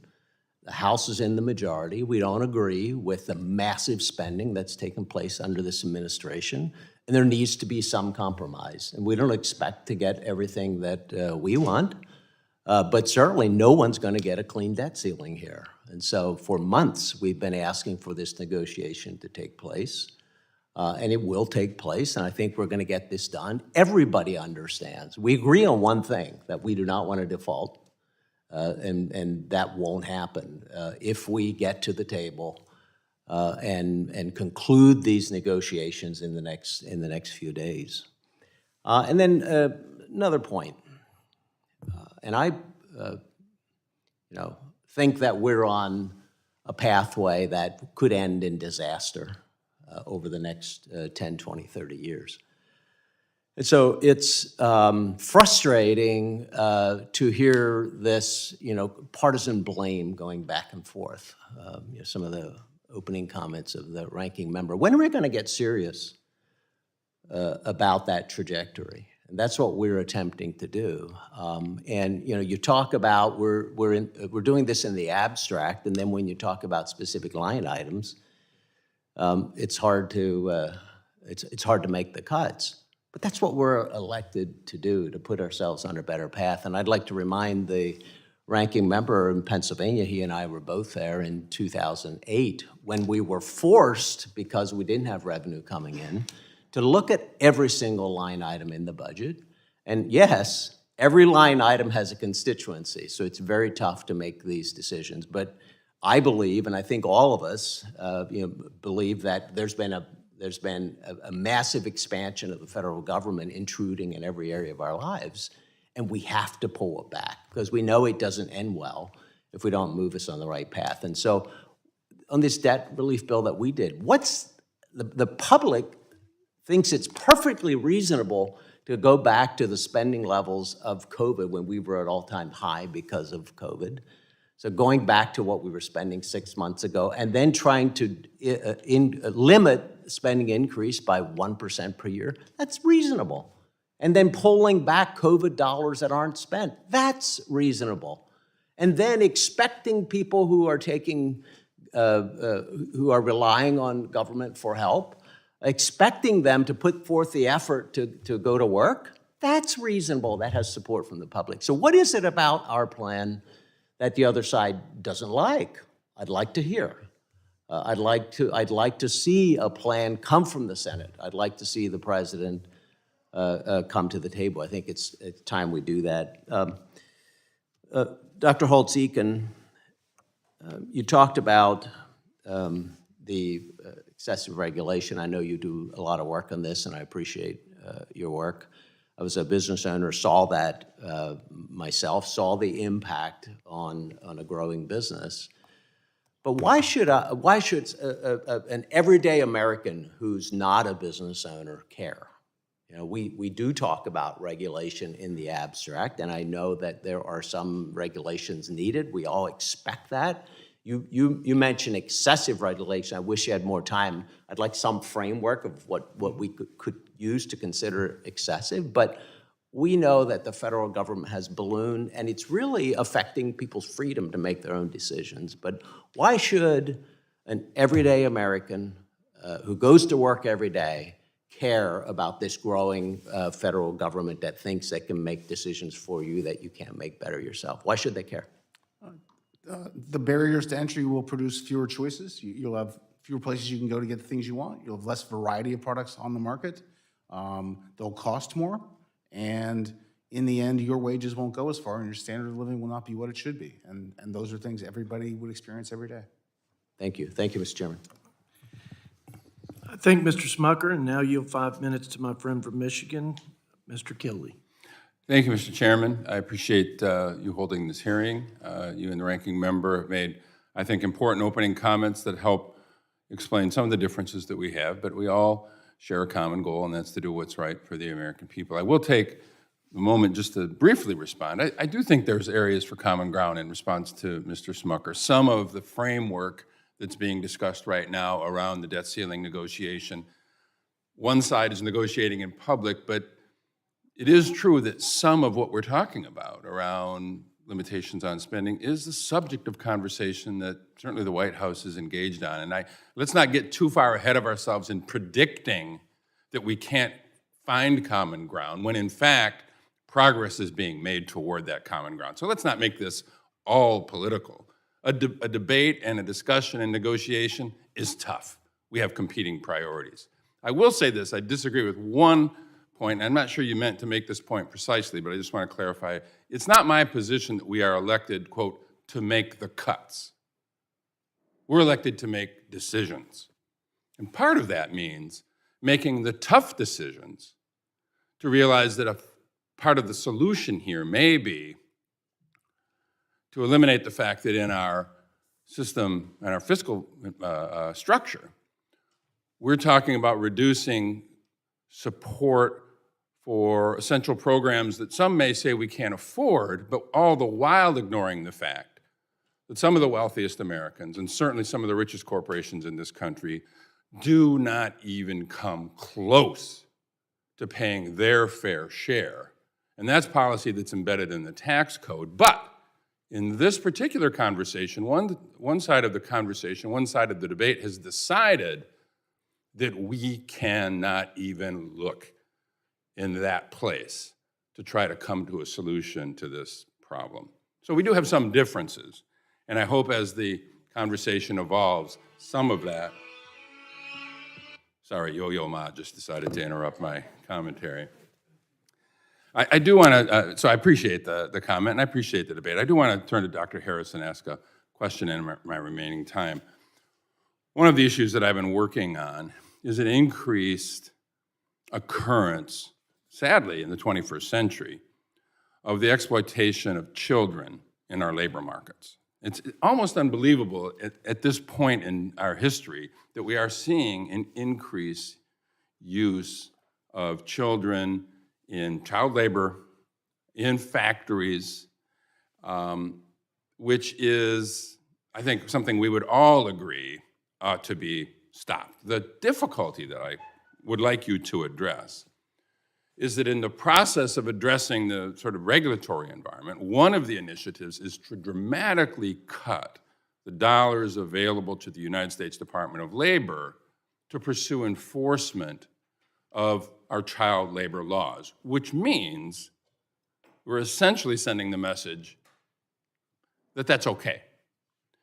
And I don't know that you might have specific information about child labor enforcement, but I wonder if you might, Dr. Harris, comment on the cost, the social cost, the other economic costs, the externalities associated with the failure to enforce regulations that we all agree are based on principles that are common, but that will be nothing but a greeting card to those kids who are out there working in slave conditions, or perhaps it could relate to other aspects of the regulatory environment. Can you talk about the cost of that loss of enforcement? Sure, and I'm happy to talk specifically about child labor. Child labor last year, child labor violations went up by 37%. It is almost unfathomable this is a problem in a country as great as the United States, that we have kids working in ways that violate the laws. You know, I agree that we have a labor supply problem. We shouldn't look to children to fix it. When kids are at work, they're not doing other productive things, namely they're not in school, they're not preparing to be adults. It is really a catastrophe, and cutting the funding for the DOL to go ahead and enforce child labor is just a tragedy in light of the trends that we're seeing with increased child labor exploitation. I very much appreciate that, and I will generously yield back the remaining 22 seconds, Mr. Chairman. I would like to remind the gentleman from Michigan that playing inspiring music while you're giving your commentary has got to be out of order, but it was impactful, I must say. I'm going to take that into consideration. Thank you, my friend, and I now yield 5 minutes to the good gentleman from Virginia, Mr. Good. Thank you, Mr. Chairman, and thank you to all of our witnesses. Mr. Cruz, the average number of federal agency rules issued for every law that was passed from 2007 through 2017 was 27, meaning there's a 27-to-1 ratio during that 10-year period of rules, regulations, mandates forced on the American people by unelected, unaccountable bureaucrats for every law that was passed by Congress. You know, the people's representatives, those entrusted and empowered by the Constitution with lawmaking responsibility and authority. And as I think you would agree, as a side comment, that's why, by the way, the REINS Act is such a critically important component of the Limit, Save, Grow bill. The REINS Act, which would require that congressional vote on every major rule that's passed of impact of $100 million or more. Isn't that crazy? We only consider it major unless it's $100 million. And I will also just point out, we are spending, this is important for the larger issue that we deal with in this committee, our budget, federal budget, $6 to $7 trillion. The president wanted to be $7 trillion, a record budget this year. It's been a little over $6 trillion the last couple of years. That's $20,000 per citizen on an annual basis.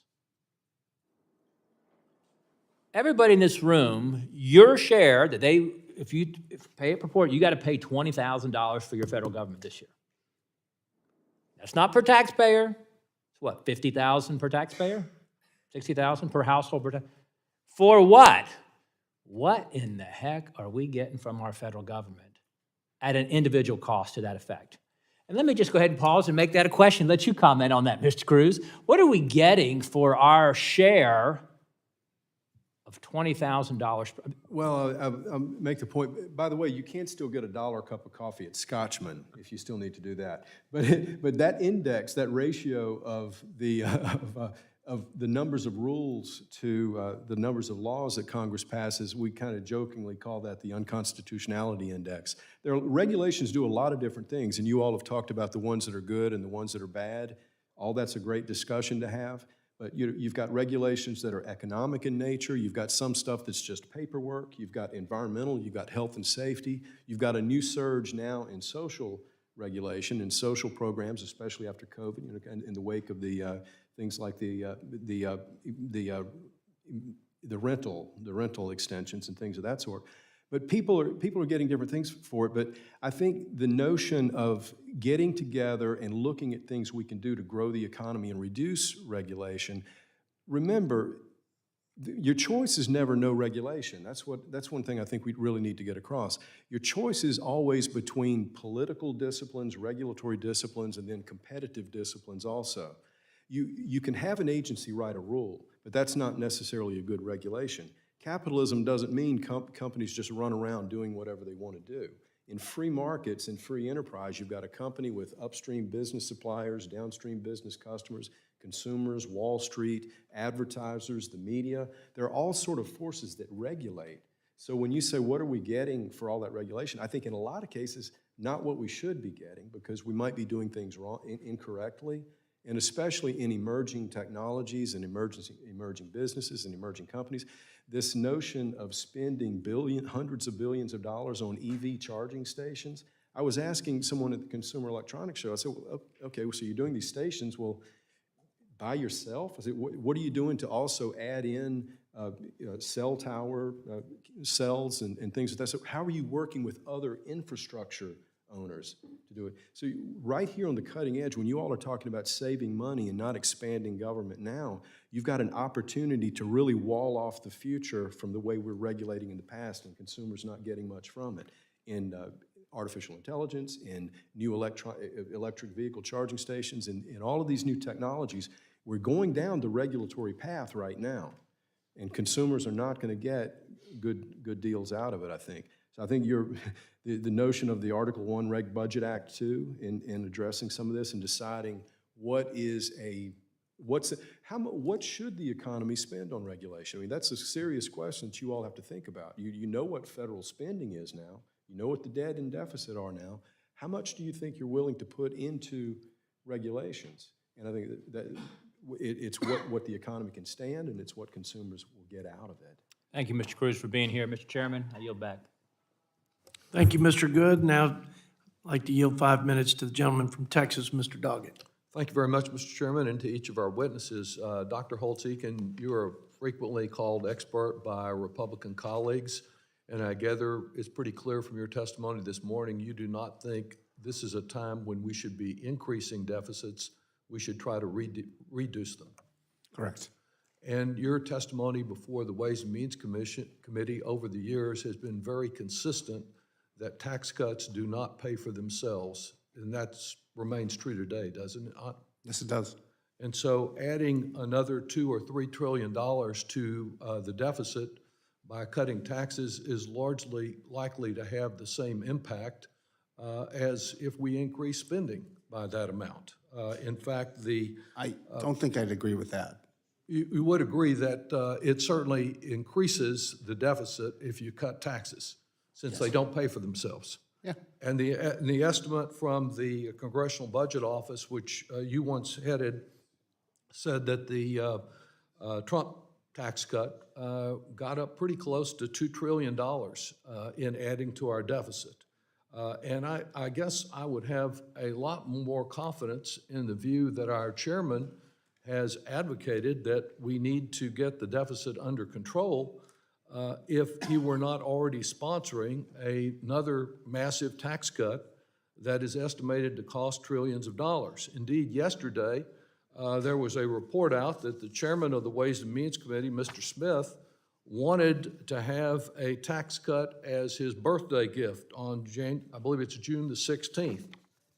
The data that I've seen suggests from the Institute for Taxation and Economic Policy that the richest 5% of Americans would receive nearly 2/3 of the benefit of the type of tax cut that he says he wants, and the richest 1% of Texans would get a tax cut of over $80,000 in the first year of that birthday present. That's a pretty good sized birthday present, a little bigger than most Texans get.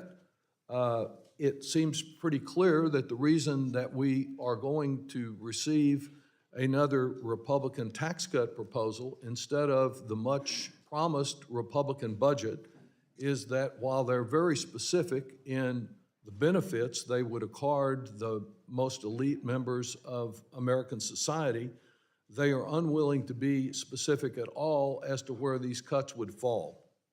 Because if the American people fully understand the impact of the cuts that they're making, whether it's to border law enforcement, to veterans' health care, environmental law enforcement, or the approximate $1,000 in cuts to Pell Grants, that those would be unacceptable to the American people. The current concern for budget deficits, which I share and which I think we should find a way to try to bring under control, is not brought under control by adding trillions of additional dollars in tax cuts. Mr. Harris, what would be the effect of another Republican tax law cut for those at the top at a tune of $2 to $3 trillion. Well, I think that you captured the distributional consequences well. I will say with respect to the TCJA and the macroeconomy, in 2017, we had this supply side experiment that was on a scale that we've never seen before. It was a $1.5 trillion tax cut, perhaps even more expensive. And the data, the economic studies that have been performed afterwards show it was ineffective at all at increasing investment. Investment did increase incrementally, but that could be attributed to growth in aggregate demand, oil prices, and other factors. And in fact, we didn't see growth in business formation, we didn't see growth in employment, and we didn't see growth in median wages after TCJA. So I would characterize it as a very costly failed experiment. Thank you. A standard line in here from last week and probably this week's hearing is, oh, this is a spending problem. It's not a revenue problem. Well, I would ask unanimous consent to add to the record a report from the Committee for a Responsible Federal Budget, which has been critical of both Democrats and Republicans, pointing out that the way we are right now, we've seen a decline recently in revenues, and they suggest that neither the arguments for the pandemic policy nor the delayed effect of the so-called pro-growth tax cuts have produced a meaningful that the effect of them is both to impact negatively our budget situation, that there is not, there's both a revenue problem and a spending problem. And I'd ask unanimous consent to include that report in the record.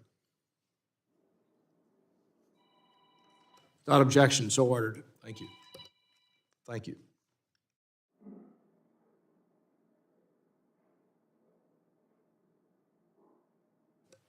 Mr. Grothman, you're recognized for 5 minutes.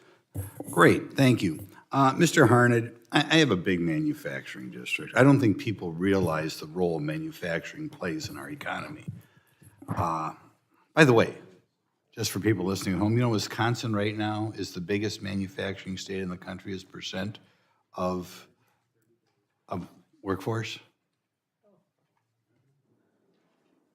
Did you know that? Good. Now you learned something. Wisconsin's #1 in manufacturing, so you gotta know.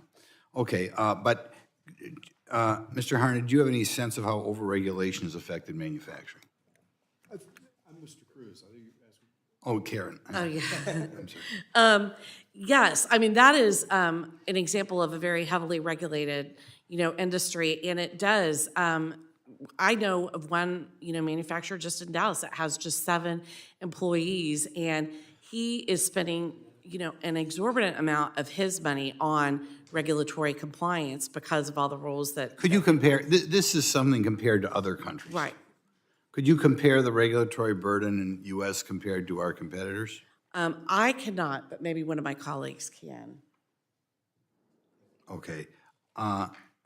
What steps can Congress take to ease these burdens? Right. I think, again, that there's a lot. Look, when somebody, especially a small business owner, is inspected, for example, the administration or the agency official is going to look for something to show for their work, right? And there's so many regulations on the books that really are just sitting there, waiting to be used. So if there's not a real issue, they've got all these regulations they can pick from that maybe haven't been enforced in years, and actually some studies have been done on that. Getting rid of the regulatory underbrush would be a very big part of that. Also, in doing regulation, making sure it's not one size fits all. Small businesses are their own regulatory compliance officer, and their voice is not heard at the regulatory process as much as it should be, or when alternatives are suggested, the agencies so easily dismiss those. So strengthening that analysis would be great. Thank you. Next question, and I guess this is more for Mr. Cruz. The administration is pushing retirement account fiduciaries to consider ESG factors in evaluating their investments. And you are directing, and the Biden administration is by executive order directing federal agencies to take a whole-of-government approach to enact its social justice goals. How does this whole-of-government approach affect the private sector in the degree to which the federal government's going to be weighing in for social justice goals? Yeah, I think this is a big, important issue, and I think you ought to pay a lot of attention to it. You remember President Obama had the pen and phone, and that he used to go around Congress, he would say.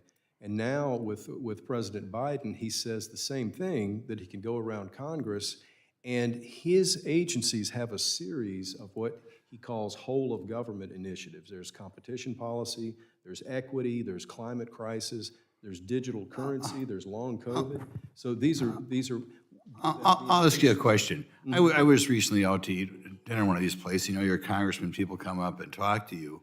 I had a gal come up and talk to me. She was in human resources for a bank, which of course is very highly regulated. And she said they had a job opening for months, but they weren't able to fill it because the only applicants were white guys. Well, is this something you hear about? I didn't hear that, but the interesting thing here, though, is you've got laws that agencies they use. They have their rules that they issue, but now with guidance documents and so forth, which is the way a lot of these new whole-of-government programs will be driven, I think you've got even less transparency in the regulatory state, and it's going to affect the private sector quite a bit. And it needs to be there needs to be more transparency for it all. Well, not just transparency. Does it bother you, these type of regulations? I mean, when I talk to my human resources professionals, it's becoming an increasing problem. Well, I think they do, and initially you mentioned the investment funds being required to invest. Yeah, not the investment funds. Things. Well, let's talk about. But that is increasing regulation indirectly. Yeah, let's talk a little bit about the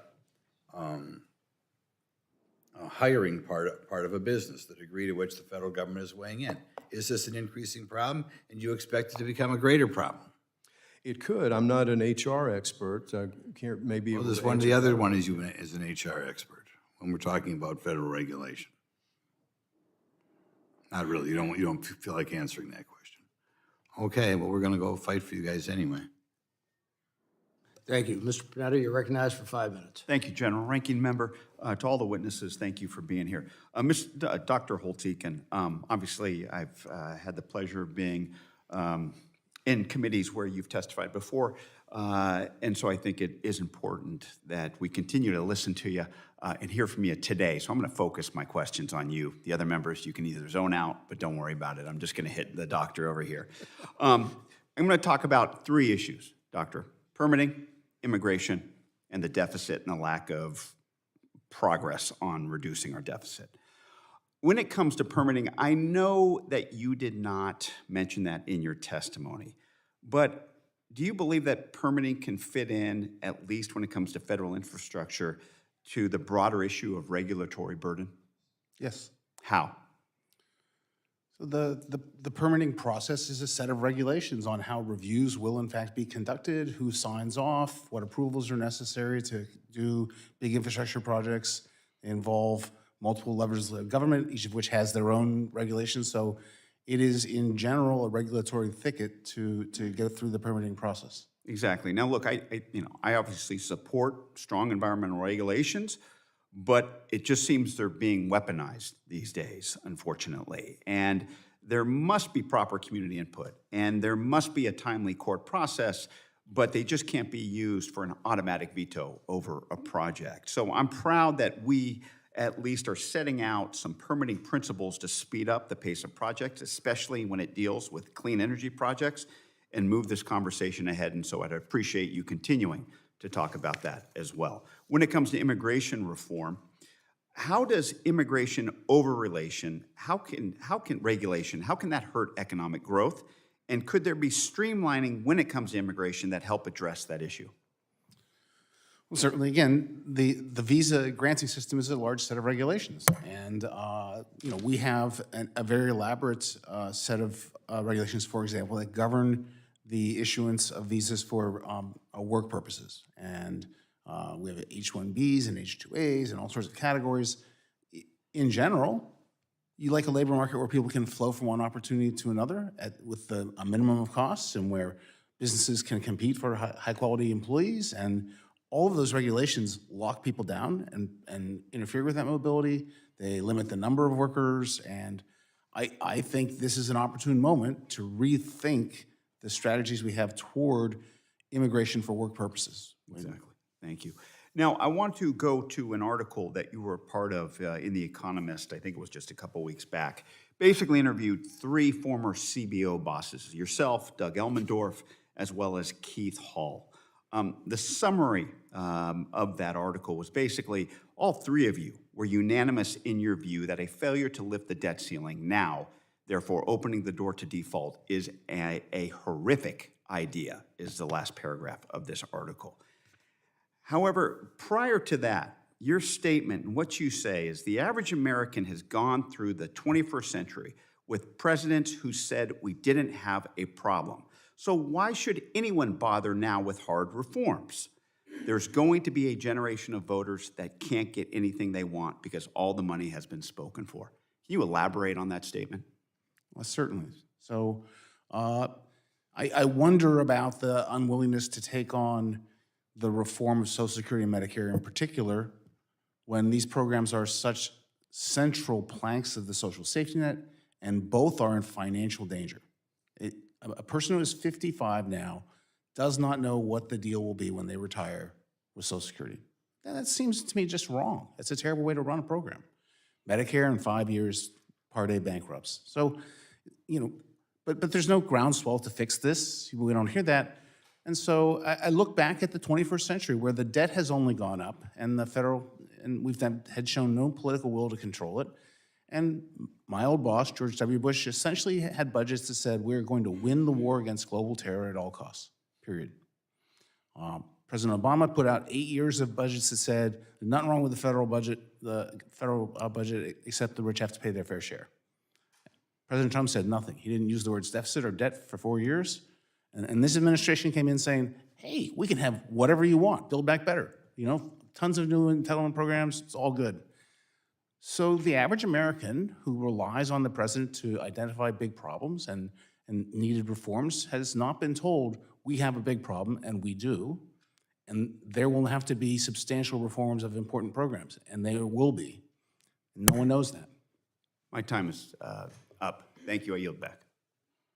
Thank you. Mr. Ferguson, you are recognized for 5 minutes. Thank you, Mr. Chairman and Ranking Member and witnesses. Thank you for being here. We've just heard a significant amount of stuff that's thrown at us. We've heard from, I've heard things from Moody's being quoted, different organizations, CBO, blah, blah, blah, yada, yada, yada. Nobody's talking about the consumer. So let's do a couple of things here. Let me ask a couple of questions here.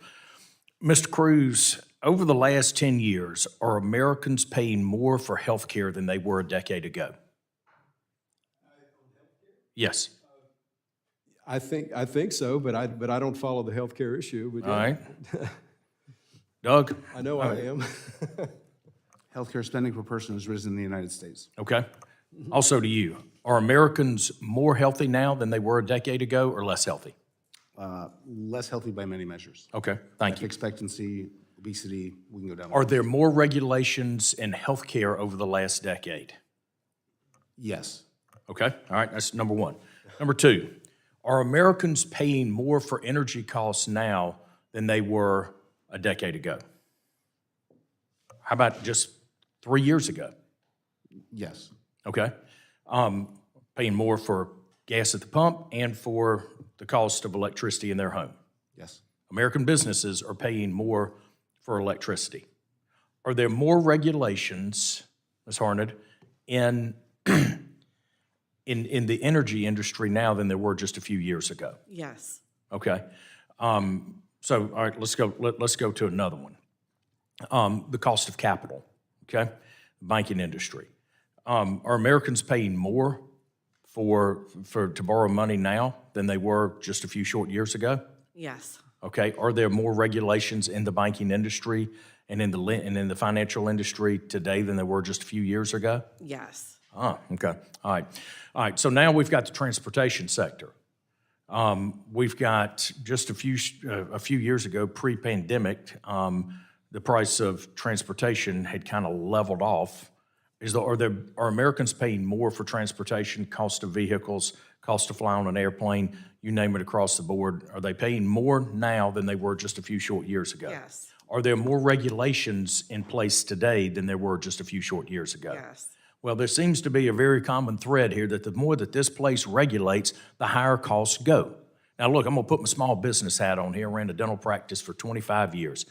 Every single time the federal government stepped in the middle of it, it drove healthcare costs up in my practice. All right, we've talked a lot about the bureaucracy here in D.C., but there's a sub-bureaucracy that's been created in the private sector to deal with the bureaucracy in D.C. So now you've got the White House, you've got the Senate, you've got the House, you've got the bureaucracy, you've got the private sector bureaucracy. All of this stands in the way of American progress. Fair statement? Absolutely. All right. So let me ask you, let's go back in time just a little bit, okay? Let's go back to the mid to late 80s, all right? Mr. Cruz, this one will be for you. We had the most regulated telecommunications industry in the world, right? Ma Bell That's right. controlled all of the long distance, right? We deregulated them. Are Americans paying less money today for their long distance and communication services than they were in the 80s? Sure, there's a lot of innovation that emerges from getting rid of government-supported monopolies and expanding, and it's a good thing to do. So right now, what my colleagues on the other side of the aisle have been advocating for, and what we have seen consistently from this administration, is that they're going to regulate more and more and more to control the business environment, and it's going to drive the cost up, and then they're going to want to give everybody a subsidy so they can afford the cost of the regulation that they put in place. That's a mell of a hess. I mean, it really is. I mean, that just creates a significant problem. So why aren't we thinking about things in a different vein? We deregulated telecommunications industry, and we got the greatest period of innovation and technology that we've ever had. Why don't we do that on transportation? Why don't we deregulate healthcare? Vertical integration in healthcare is strangling people's ability to access care and utilize the system. By the way, doctors are getting paid less, and everybody else in between between the patients getting paid more. Is that a function of regulation? Yes. So I think the basic notion here is that the more that this place regulates, the more it costs consumers, and for consumers to afford it, the government then has to provide a subsidy. Why don't we just get the middleman out of the way and let the consumer go direct to the provider? Doesn't that make sense? All right, with that, Mr. Chairman, I yield back. Thank you. Thank you. Ballin, you're recognized for 5 minutes. Thank you, Mr. Chair. I think I will start with where we just ended up in the previous line of questioning. My colleagues on the other side of the aisle would have us believe that regulations are absolutely killing our economy. And just to highlight what Ranking Member Boyle said earlier, we have emerged from the pandemic and the recession, the inflationary period in a better place than all of our economic peers worldwide. Recovery has been faster, it's been stronger. And so we have regulation essentially to ensure the health and safety of Americans. That's why we have it. It's not to strangle the growth or productivity of the US economy. And so I think about the summer and where we are right now. We're about to head into a period of extensive travel, whether it's by car or by air. And we know that this fight that we're having right now over debt ceiling and this ransom note that we are being asked to pay would cut money from the FAA. It would lead to a third of airports losing air traffic control. It would lead to cuts in TSA personnel, longer wait times in excess of 2 hours for regular Americans, and would also bring about cuts to the National Highway Traffic Safety Administration, would lead to workforce reductions, which would increase danger for American travelers. So regulations are not designed to stifle anyone. They're designed to protect American consumers. Now, Mr. Harris, from your experience at the Treasury Department, can you tell us what default would actually look like for regular American families like the Vermonters that I represent?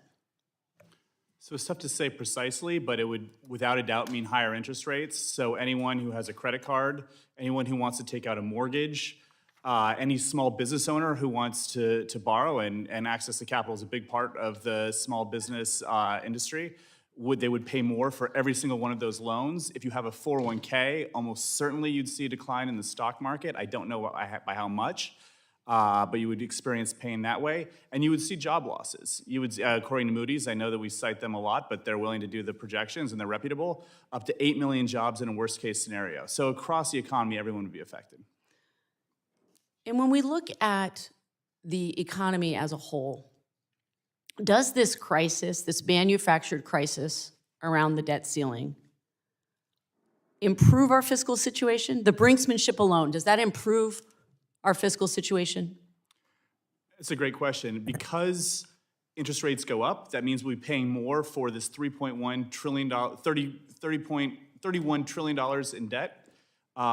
There's been projections that I've seen everywhere from Brookings to Moody's that put it right around $800 billion in extra interest spending over 10 years. And that's kind of the irony of this, which is if you're doing this to improve the fiscal situation, but yet you're leading to almost $1 trillion in higher interest payments, in some ways it's counterproductive. And do you think it's fair to say that we're already experiencing financial costs that we will have to bear because of the brinksmanship alone, regardless of what happens as we approach the so-called X date? Are we already experiencing concerns in the markets because we're at this moment? So we are seeing some stress in the short-term part of the curve. So Treasury issues different durations for debt. About 2 or 3 weeks ago, Treasury had an auction on a 4-week bill that was the highest ever on a 4-week bill maturing in early June. Another problem that arises from this is that after this is all over, Treasury has to raise a lot of cash because in the world's greatest economy, you don't want to be stuck at close to zero. So raising all that cash and reversing some of these extraordinary measures means it should be equivalent to around, this is according to Bank of America, about a 25 basis point hike in interest rates. So yeah, we've already incurred some costs. Thank you. I want to, I have less than a minute left. I want to shift testimony just a little bit. Mr. Harris, in your written testimony, you wrote about how policy reforms designed to lower barriers to work and increase the labor force partition rates are actually better for economic growth than the failed policies in the 2017 Tax Cuts and Jobs Act. You wrote, quote, examples of such policies include an expansion in the Earned Income Tax Credit, better access to paid leave for caregivers, universal access to pre-K, and subsidies to raise the demand and supply of childcare. So if you could just take one example, childcare, how does that have a positive impact for working mothers, for families, and for the economy as a whole? It leads more working mothers to the labor market, which is better for the aggregate economy and it's better for those families. Thank you. Thank you, Mr. Chair. I yield back.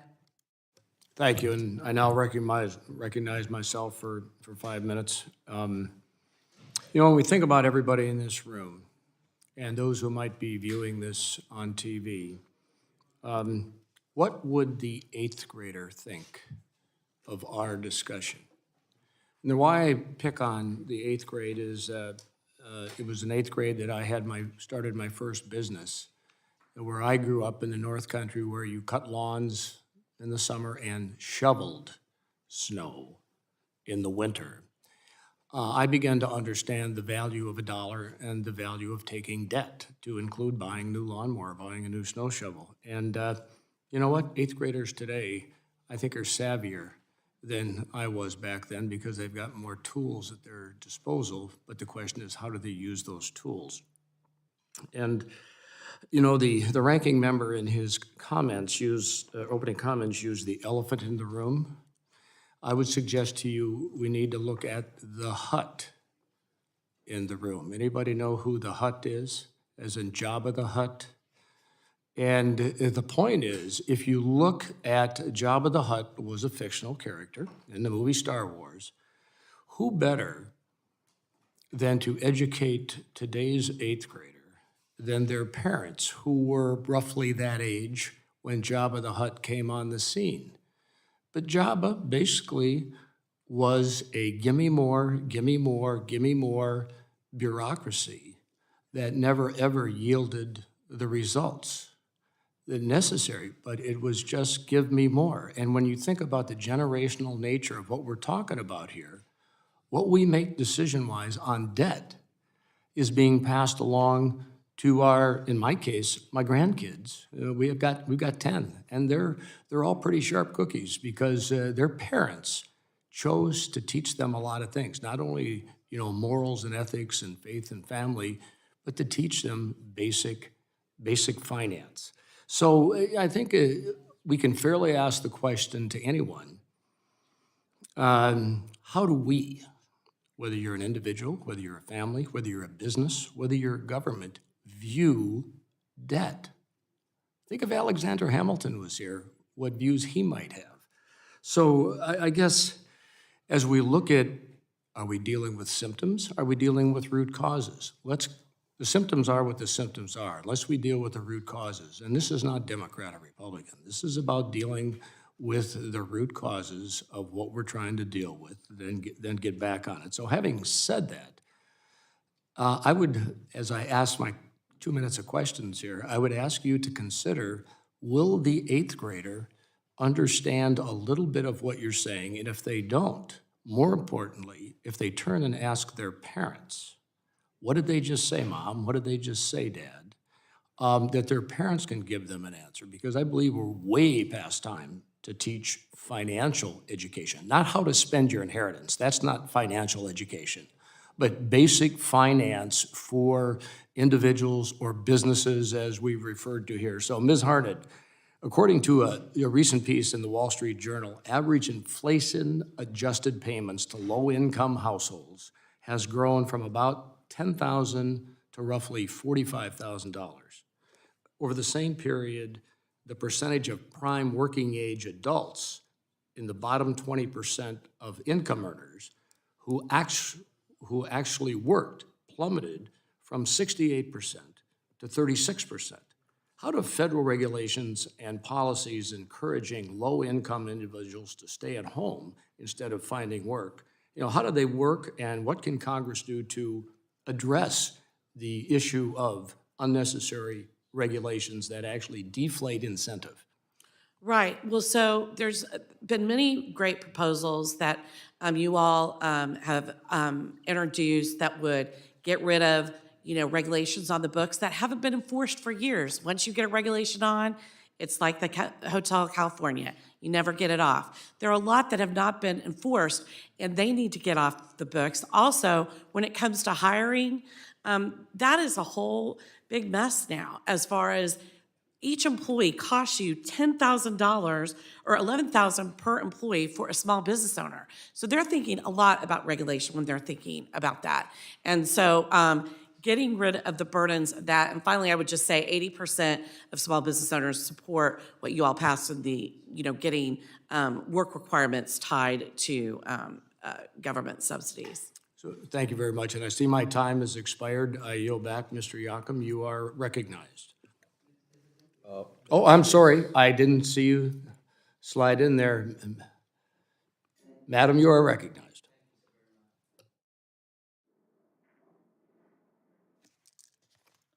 Thank the chairman and the ranking member for, I am sure, bringing us together for a positive reaction to what is the best way to move forward. And I think the semblance of this title is about prosperity. Let me acknowledge that all of us would care to have prosperity. All of us would want to take that back to our communities. Cities have been called the cradle of civilization. Cities are the closest to the people. Cities are required in some instances to balance their budgets, but in doing so, if there is a catastrophic Hurricane Harvey like Houston, Texas, catastrophic Hurricane Ike or Katrina, well-renowned of 2005 as my recollection occurs, they are looking to the federal government to be able to provide that off-ramp. And so as we sit here and debate amongst ourselves about potential prosperity, we also have to consider that prosperity does not come if the only answer we have in the pending days is a default. So I'd like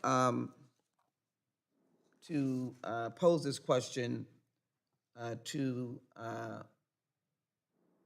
Mr. Benjamin Harris on the trickle-down effect of a default. We're talking about prosperity, but what would be the trickle-down effect on that, on a city, the top 10 cities, which includes Houston, Texas, Chicago, New York, but yet the rural hamlets, who, from my perspective, are enormously dependent on federal aid and support? So there are many different effects. The first would be on financing. So as I'm sure you know, municipalities rely on well-functioning credit markets in order to finance the services they provide. You would see a potential blow-up in those markets. It can be much more costly for cities to borrow to meet those needs. Then, of course, the people who live in those cities would also suffer from higher costs, everything from higher costs from a mortgage to paying more for their credit card. But then there's also the potential costs related to the remedy, so to speak. And so if we do see those costs, those cuts in discretionary spending, just to give you one example, and then I'll stop. You know, I've spoken a lot to some business leaders who are really worried about this cut in transportation spending related to the airports around the country. And it's not just the increased 2 hours wait time at TSA. We could actually see up to 300 different air traffic controllers towers shut down, which means that these smaller cities and towns are left out of our nation's air travel network. Well, let's continue to pursue that. And as I do so, let me ask unanimous consent to put into the record White House pushes to save key COVID programs and debt ceiling talks. Ask unanimous consent. And as well, McCarthy bracing for defections eyes a fraught path to a debt limit deal. Ask unanimous consent to place these in the record, Chairman. Without objection, so ordered. Let me just quickly, as my time goes, Dr. Harris, the potential of losing 7 million jobs, a spike in unemployment. We've been going along at about a 3% unemployment rate, which has barely been a gift to all of us, even though there are unemployed persons in, unfortunately, groups that suffer the most, African Americans, young people, et cetera, that we have to continue to work at. But 7 million, and wiping out 10 trillion in household wealth and result in people near retirement losing tens of thousands in savings. And I do want to put on the record in the brink of this Memorial Day, which is to honor the fallen, but 30 million veterans losing, of course, their ability for their medical appointments. Can you pierce into that this is not a game of, I appreciate, having the ability to cut costs, which shows that Americans say that's exciting to do. But let's pierce into how it wobbles the economy, how it may collapse the economy, and how cities, counties, rural areas are going to be hit. So I think you touched on a lot of the costs. It's difficult to specify the costs because they've been unspecified at this point. We have these aggregate costs, aggregate caps leading out 10 years to an economy. We don't know what the economy will look like in 2033. We haven't seen the specific costs, so it's virtually impossible to comment on what those cuts will mean because I don't know what they are yet. Now, we've seen a lot of speculation, and we know that if we're going to firewall defense cuts and protect defense spending from any sort of reductions, and we're talking only about non-defense discretionary spending, then we have to make assumptions. And those assumptions are just catastrophic in many of the ways that you just characterized. Look, I'm an economist. We don't make value judgments all that often. I happen to think that cutting support for veterans is immoral. I think that cutting support for housing stability is incredibly disruptive. We're talking about maybe hundreds of thousands of people being evicted or being without their housing because of housing support, just like that, just because of a debt ceiling impasse. So it's really difficult to specify because I don't know exactly what cuts will come, but based on the assumptions we've made, it would be really harmful for probably millions of Americans. It would not, as my last sentence, Mr. Chairman, in your mind, it would not promote prosperity. The cuts, no, not at all. I thank the gentlelady from Texas and yield 5 minutes to my friend from Indiana, Mr. Yakum.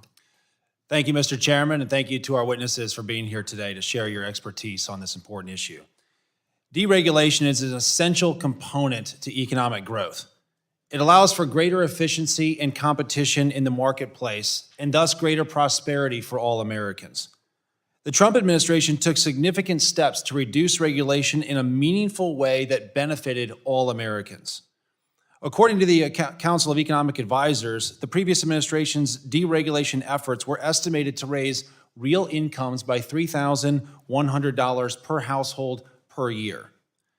Unfortunately, President Biden and congressional Democrats undid several common sense deregulation efforts and developed new policies that increase red tape and reduce accountability for regulatory bureaucrats. The Nonpartisan Congressional Research Service estimates that between 3,000 and 4,500 final rules are published annually. In 2016, there were 315 significant regulatory rules enacted, while only 214 public laws were passed. In fact, between 1996 and 2016, there were only 3 years in which there were more public laws enacted than significant regulatory rules.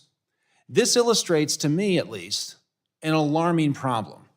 There's absolutely no reason that the United States government should allow for unelected bureaucrats to make more rules impacting the lives of Americans than the U.S. Congress. Every student learns in Government 101 that there are 3 branches of government: the legislative, the executive branch, and the judicial branch. But the unelected and unaccountable bureaucrats that constantly interfere in the lives of businesses and everyday Americans essentially amounts to a shadow 4th branch of government. Since 1960, the total number of regulators has grown from 57,000 people to over 288,000 regulators, which means that over 3,600 regulators were added to government every year since 1960. We need to seriously reevaluate the regulatory environment in this country, and Congress has ceded too much of its own authority to unelected, unaccountable bureaucrats. And we need to explore ways through Congress to reclaim our Article I constitutional authority. So my first question for Dr. Holtz-Eakin: can you estimate the overall size of the regulatory state in the United States economy?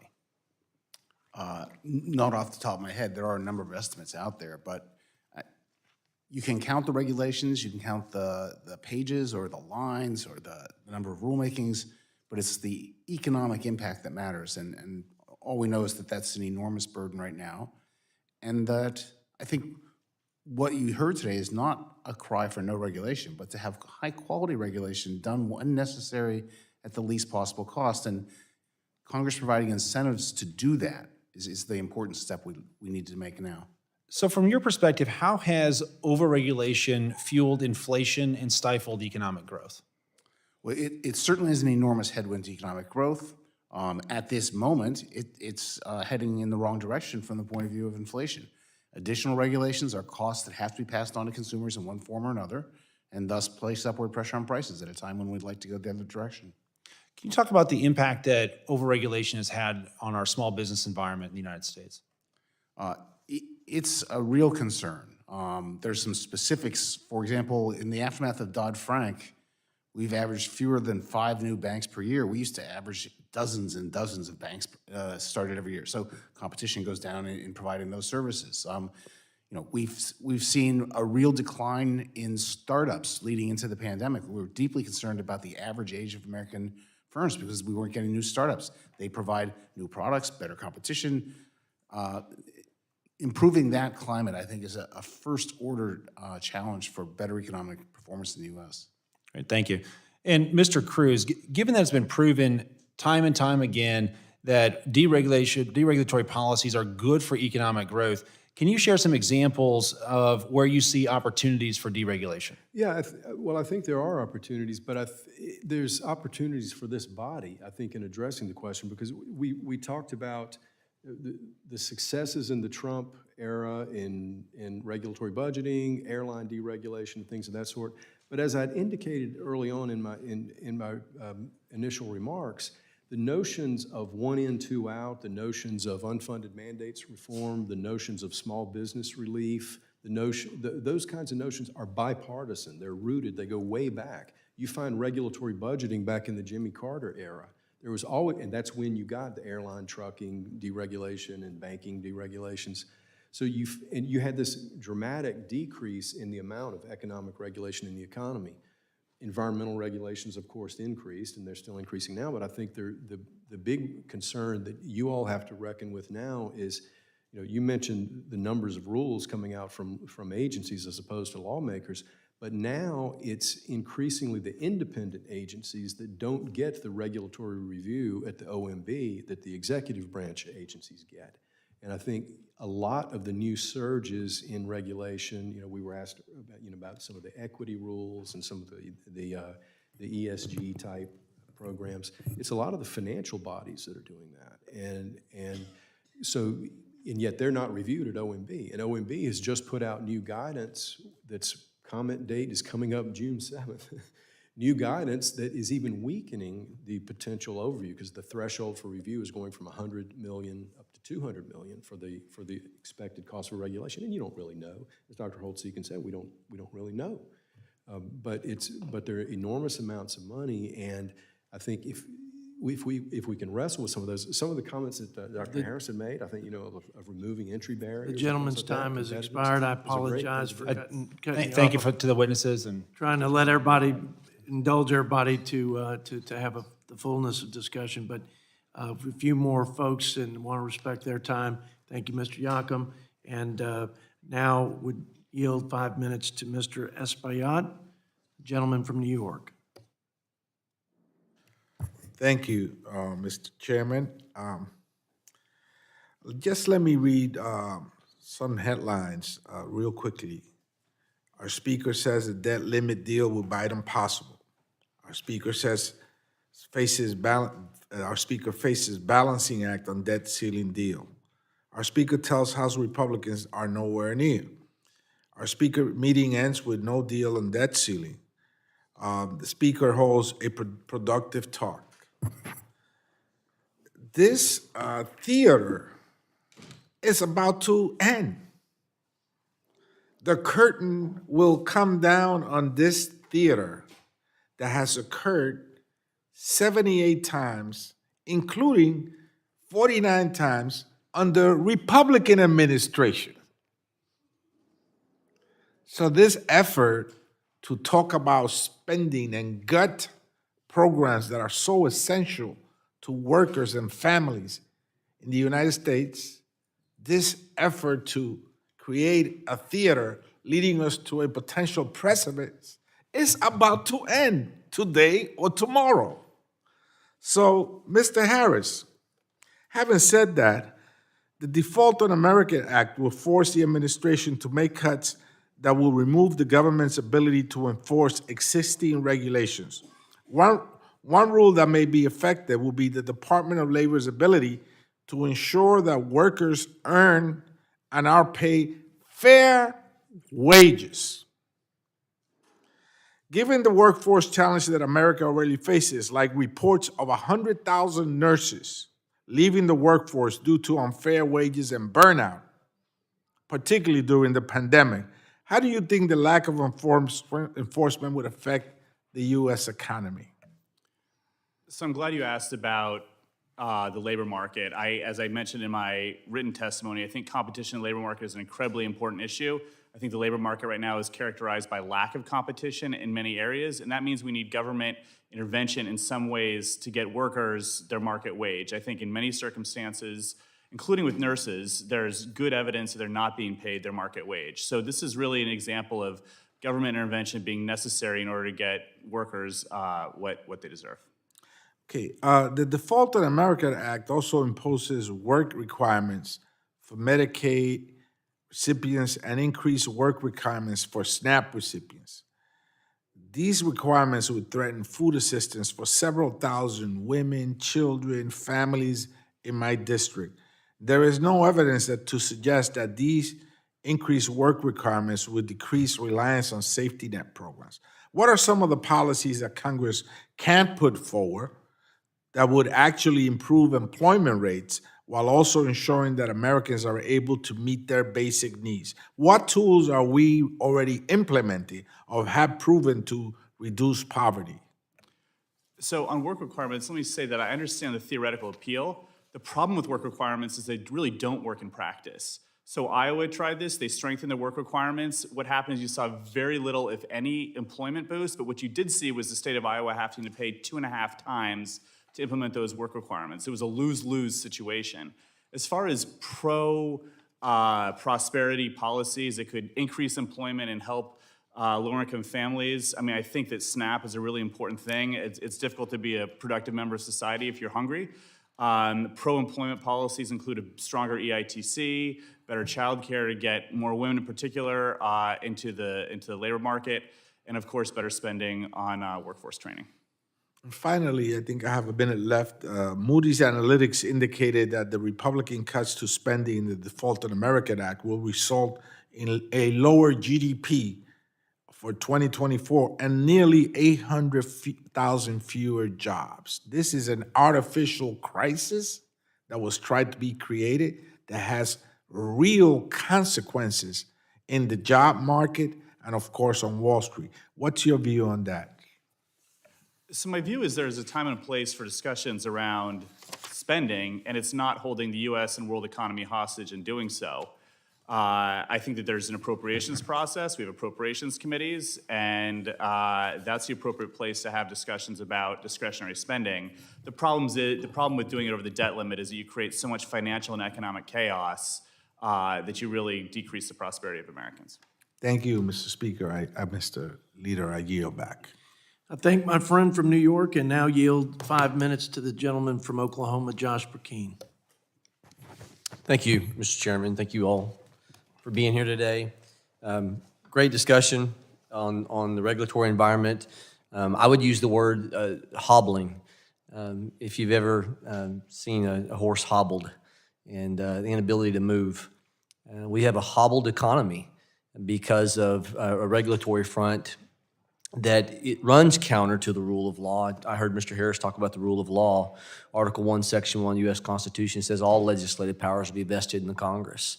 And so for many years, we were the world reserve currency status and perceived as such, in part to the truth of what you said, because we adhered to the rule of law.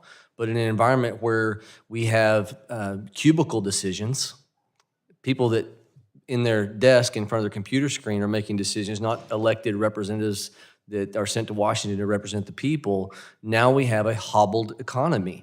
And so some would say, well, you know, things from the Democrat viewpoint, things, you know, that they're seeing upticks in certain statistics that they can pick. Can you imagine what would happen if we would unleash the wisdom of our founding fathers and return power and decision-making back to the states? And I'm so grateful for a panel that, for the most part, you know, has been talking about that. So I'm going to give 3 numbers: 13,000, 14,000, and 18,000. 13,000, that's how much real incomes would be higher per person had regulations remained at the 1980 levels, according to a study by Mercatus Center. That is about $4 trillion that would have been added to our GDP that hovers between 22 trillion and 25 trillion. It's almost 1/5 increase in our GDP. So 13,000, how much real incomes would be higher per person had regulations remained at 1980 levels. By the way, that's about the time we tripped 1 trillion in gross national indebtedness. 1 trillion, now we're at 31.5. Give you another number, 14,000. That's how much each American household pays right now annually for government regulation, or 1.9 trillion annually according to the Center by the Competitive Enterprise Institute. 18,800. That's how much it would cost someone to print the entire code of federal regulations at FedEx. Because, as mentioned, in 2021, the Code of Federal Regulations is 188,321 pages. In 1960, it was 22,877 pages. In 1950, it was just under 10,000 pages, or just 5% of the figure from 2021. The total estimated cost of 2023 economic significant regulations range from $55 billion to $78 billion, according to self-reported information by agencies. And what are some of these regulations? American people have a right to ask that. From this month, early this month, here's a federal regulation. Toy gun markings from the Department of Commerce to the Consumer Product Safety Commission. Updated safety standards for bedside sleepers. Surface coating operation for cars and light-duty trucks. National standards for real estate inspection. The Agricultural Department is adjusting its civil penalties for inflation. Non-aeronautical airport closure procedures. And in California, air quality management from the EPA. It was mentioned that there's $120 billion worth of regulations, $150 right now under the Biden administration. So that's the cost of regulatory adherence. It was $15 billion under Trump. It was $120 billion under the Obama administration. So many of these regulations come in because of the climate ideology. So, Mr. Harris, I am going to ask you a question. In your opening statement, you mentioned the word hurricane. And I know it'd be tough to maybe flip to that, but I think what you said, and I want you to correct me if I'm wrong, that the disruption you all are looking at, and you just left the Biden administration, that you're looking at economic disruption. Yeah, I think you mentioned hurricanes is caused by climate change. Is that correct? Did I remember your statement correctly?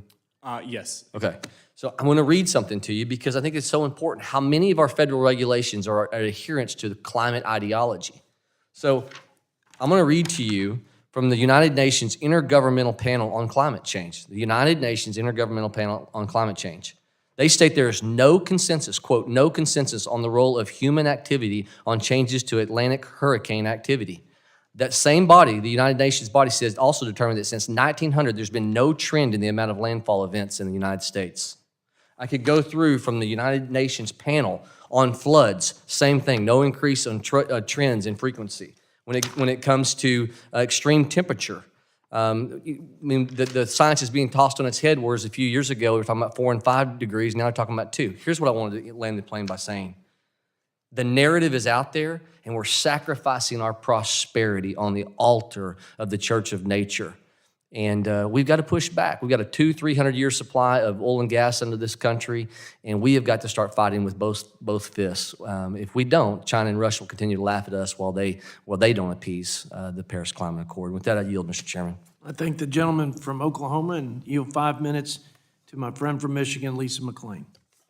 Thank you, and thank you all for being here. I appreciate it. I want to start by asking just a simple question, is to make sure that we're all in agreement in theory. The reason, and would you agree with this statement, the reason we have regulation and regulators is to keep us safe, healthy, and really the economy strong. Anyone disagree? Okay, good. No one disagrees. I would agree with you. What I'm concerned about is what happens when the regulators fail, right? So we have all this regulation. We have regulation on top of regulation on top of regulation, and then we have people at these regulatory agencies that are supposed to execute and perform their job, right? And spend billions of dollars on it. Okay. On the Oversight Committee, I chair the subcommittee on health and financial services, for example. I have had numerous hearings on the baby formula crisis, as an example, and the SVB hearings, as an example, and we'll continue to have more. What I'm seeing is concerning me, and it seems like there's a general theme. If business makes a mistake, and they do, right? We can all point to businesses that fail. What happens? They lose their job, right? People actually get fired. They lose market share. They lose that ugly word called profit. There is a consequence to their action because there is a person that we held accountable. In fact, I think Congress actually put in this law called Sarbanes-Oxley. Are you familiar with that? Which I mean, you want to talk about burdensome regulation.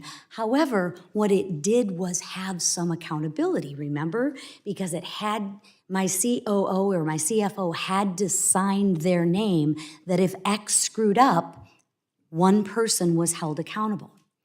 What I'm failing to see, and hopefully you can enlighten me and see clearer or more clearly, is I don't see that same concept of accountability on all these regulatory agencies and regulators who run these agencies.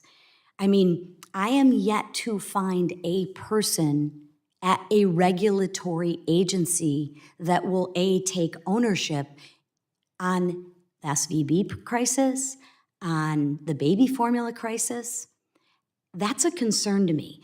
Yet my colleagues across the other end of the aisle want to give these agencies more money and more power with no accountability. I see that as gravely concerning. So with that, question is to you all,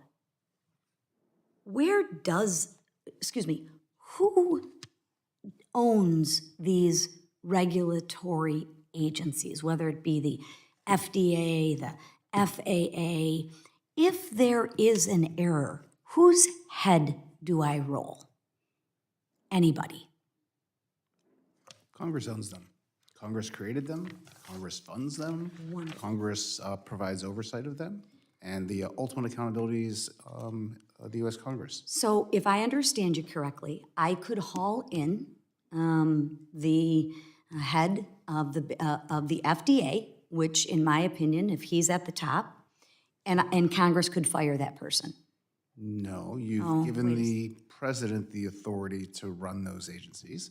Congress. Okay, so the president could fire them. Yeah. How many times has that happened? I don't know, but we can certainly get back to you with that.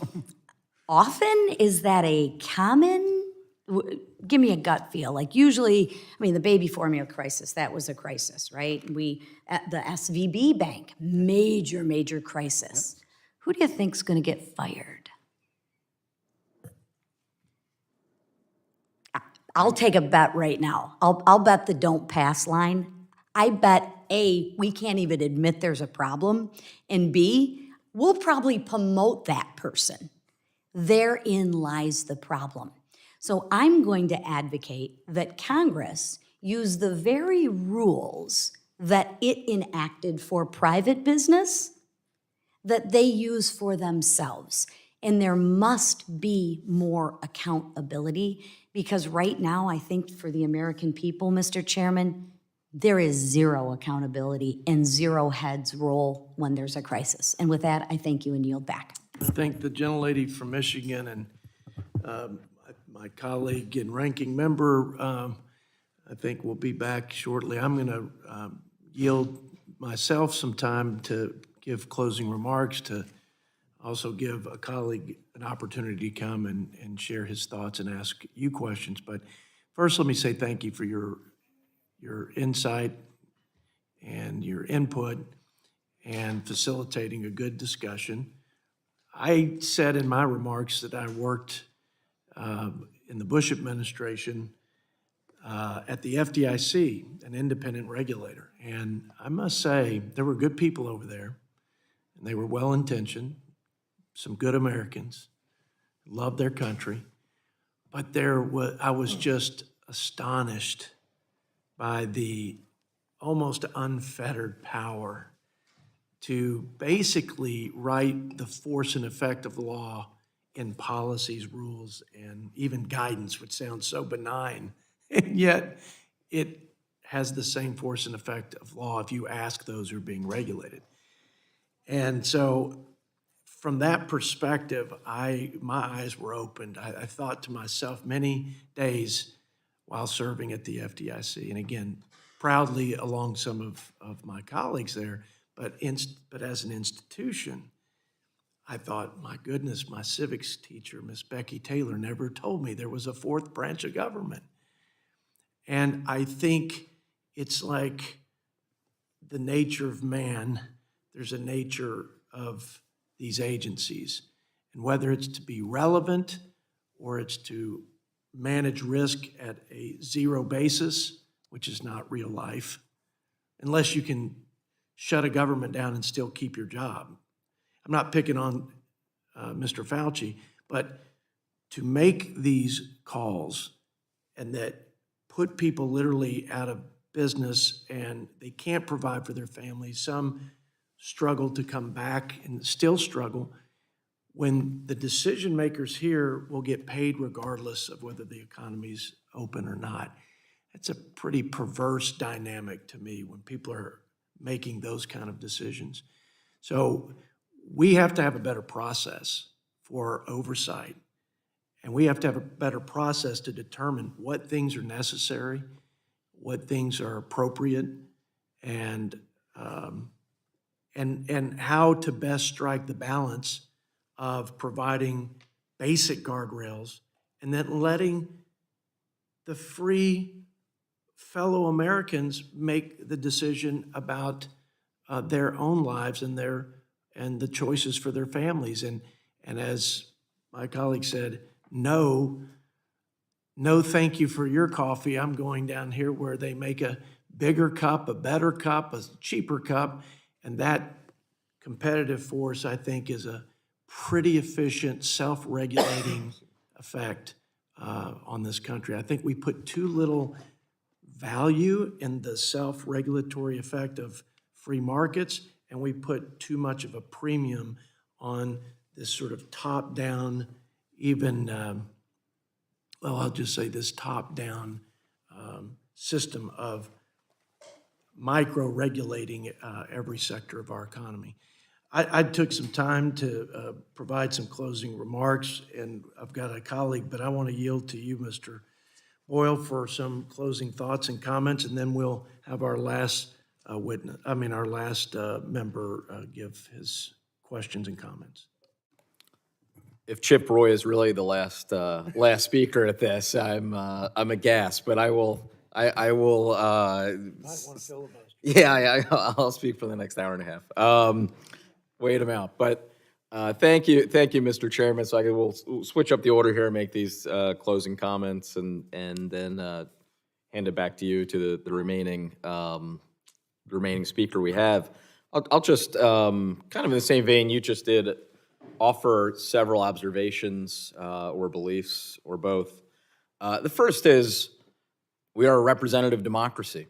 I believe that the decisions ultimately should be made by the people as expressed through their elected representatives. So the idea that any bureaucrat would in any way overrule the people's wishes as expressed who they elected, I find offensive. And I oppose that, and frankly, there's no red or blue, Republican or Democratic exception to that in my view. The second thing I think is, and even I just use the term bureaucrat, I do object to not that the chairman necessarily did this, but certainly others do, to the common characterization of a government employee, a public servant, as a no-name bureaucrat who is just sitting there attempting to subvert things. I generally find that that is not the case. There have been instances, and I have personally observed a few of them, whether here in Congress or elsewhere, where you will have people behind the scenes who are attempting to subvert the will of those who have been elected, and that is wrong.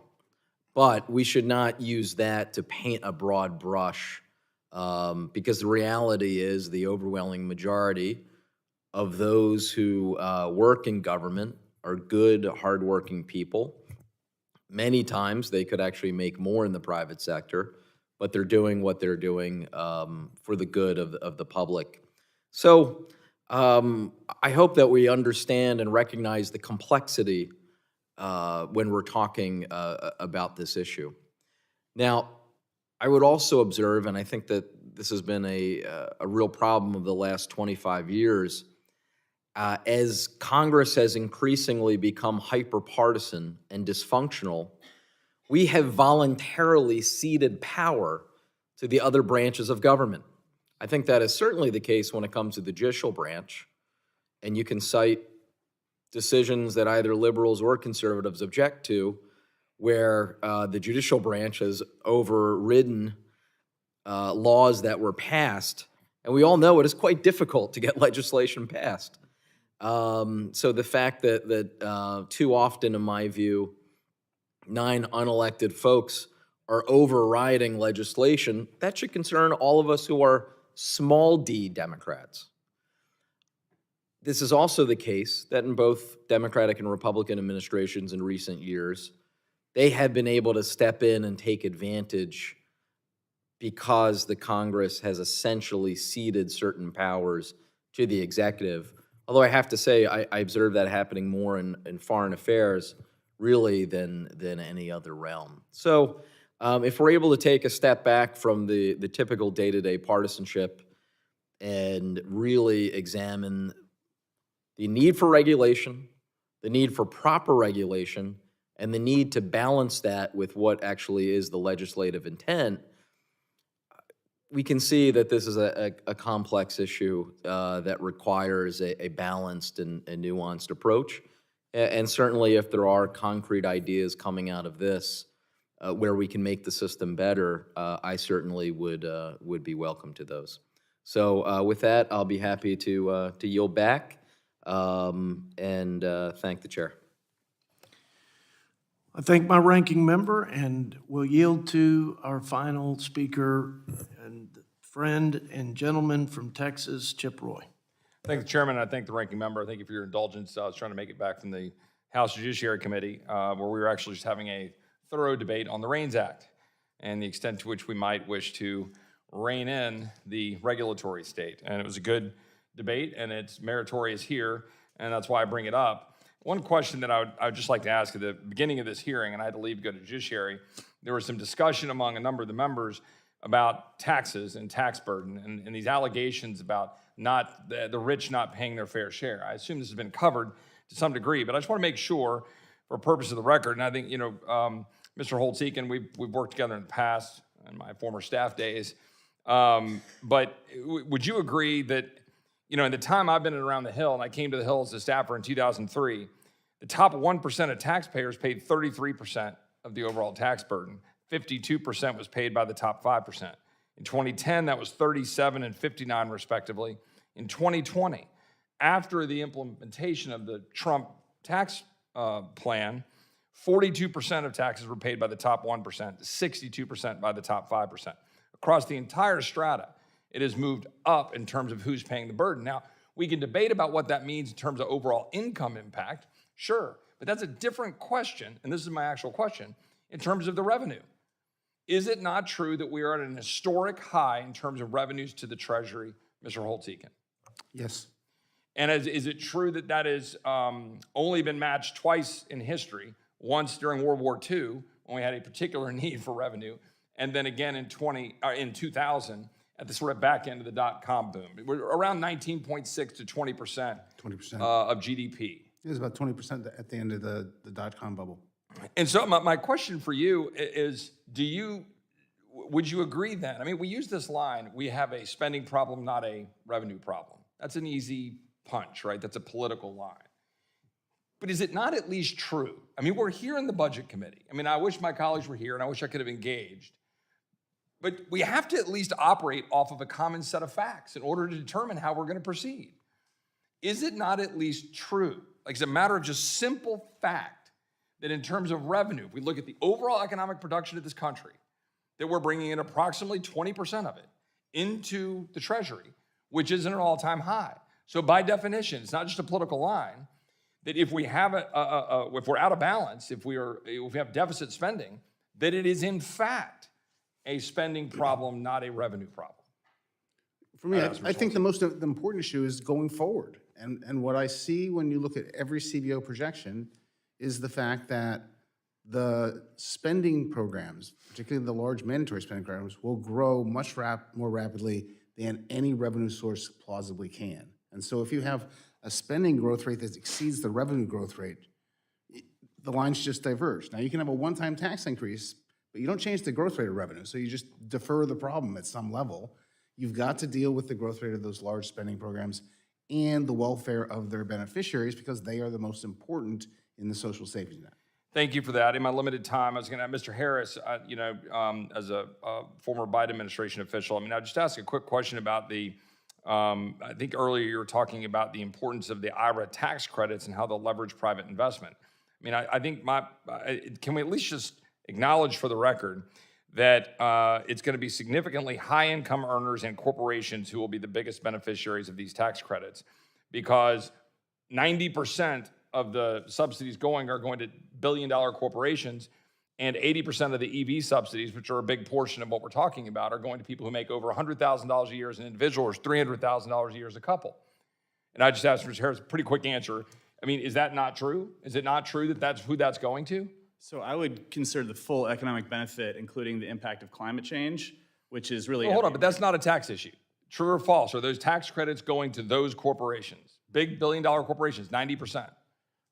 They go to a combination of consumers and corporations. And the consumers getting EVs, are they not making over $100,000 a year or $300,000 as a couple to go buy a Tesla? So some of the consumer credits for EVs have income limits, so high-income taxpayers cannot claim those. Right, but the vast majority, 80%, according to every study I've looked at, are going to those people. Look, my point is, we go around on this, and I'll use my 5 minutes. I'm not going to go over because out of respect for the time, that those tax subsidies, I hear my Democratic colleagues saying, well, we need tax increases, we need revenues, and we're talking about this debt ceiling debate.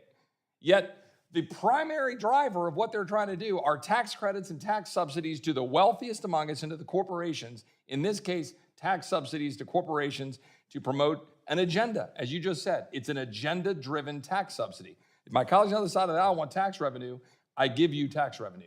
I yield back. I thank the gentleman from Texas, and I also thank Dr. Holtz-Eakin and Mrs.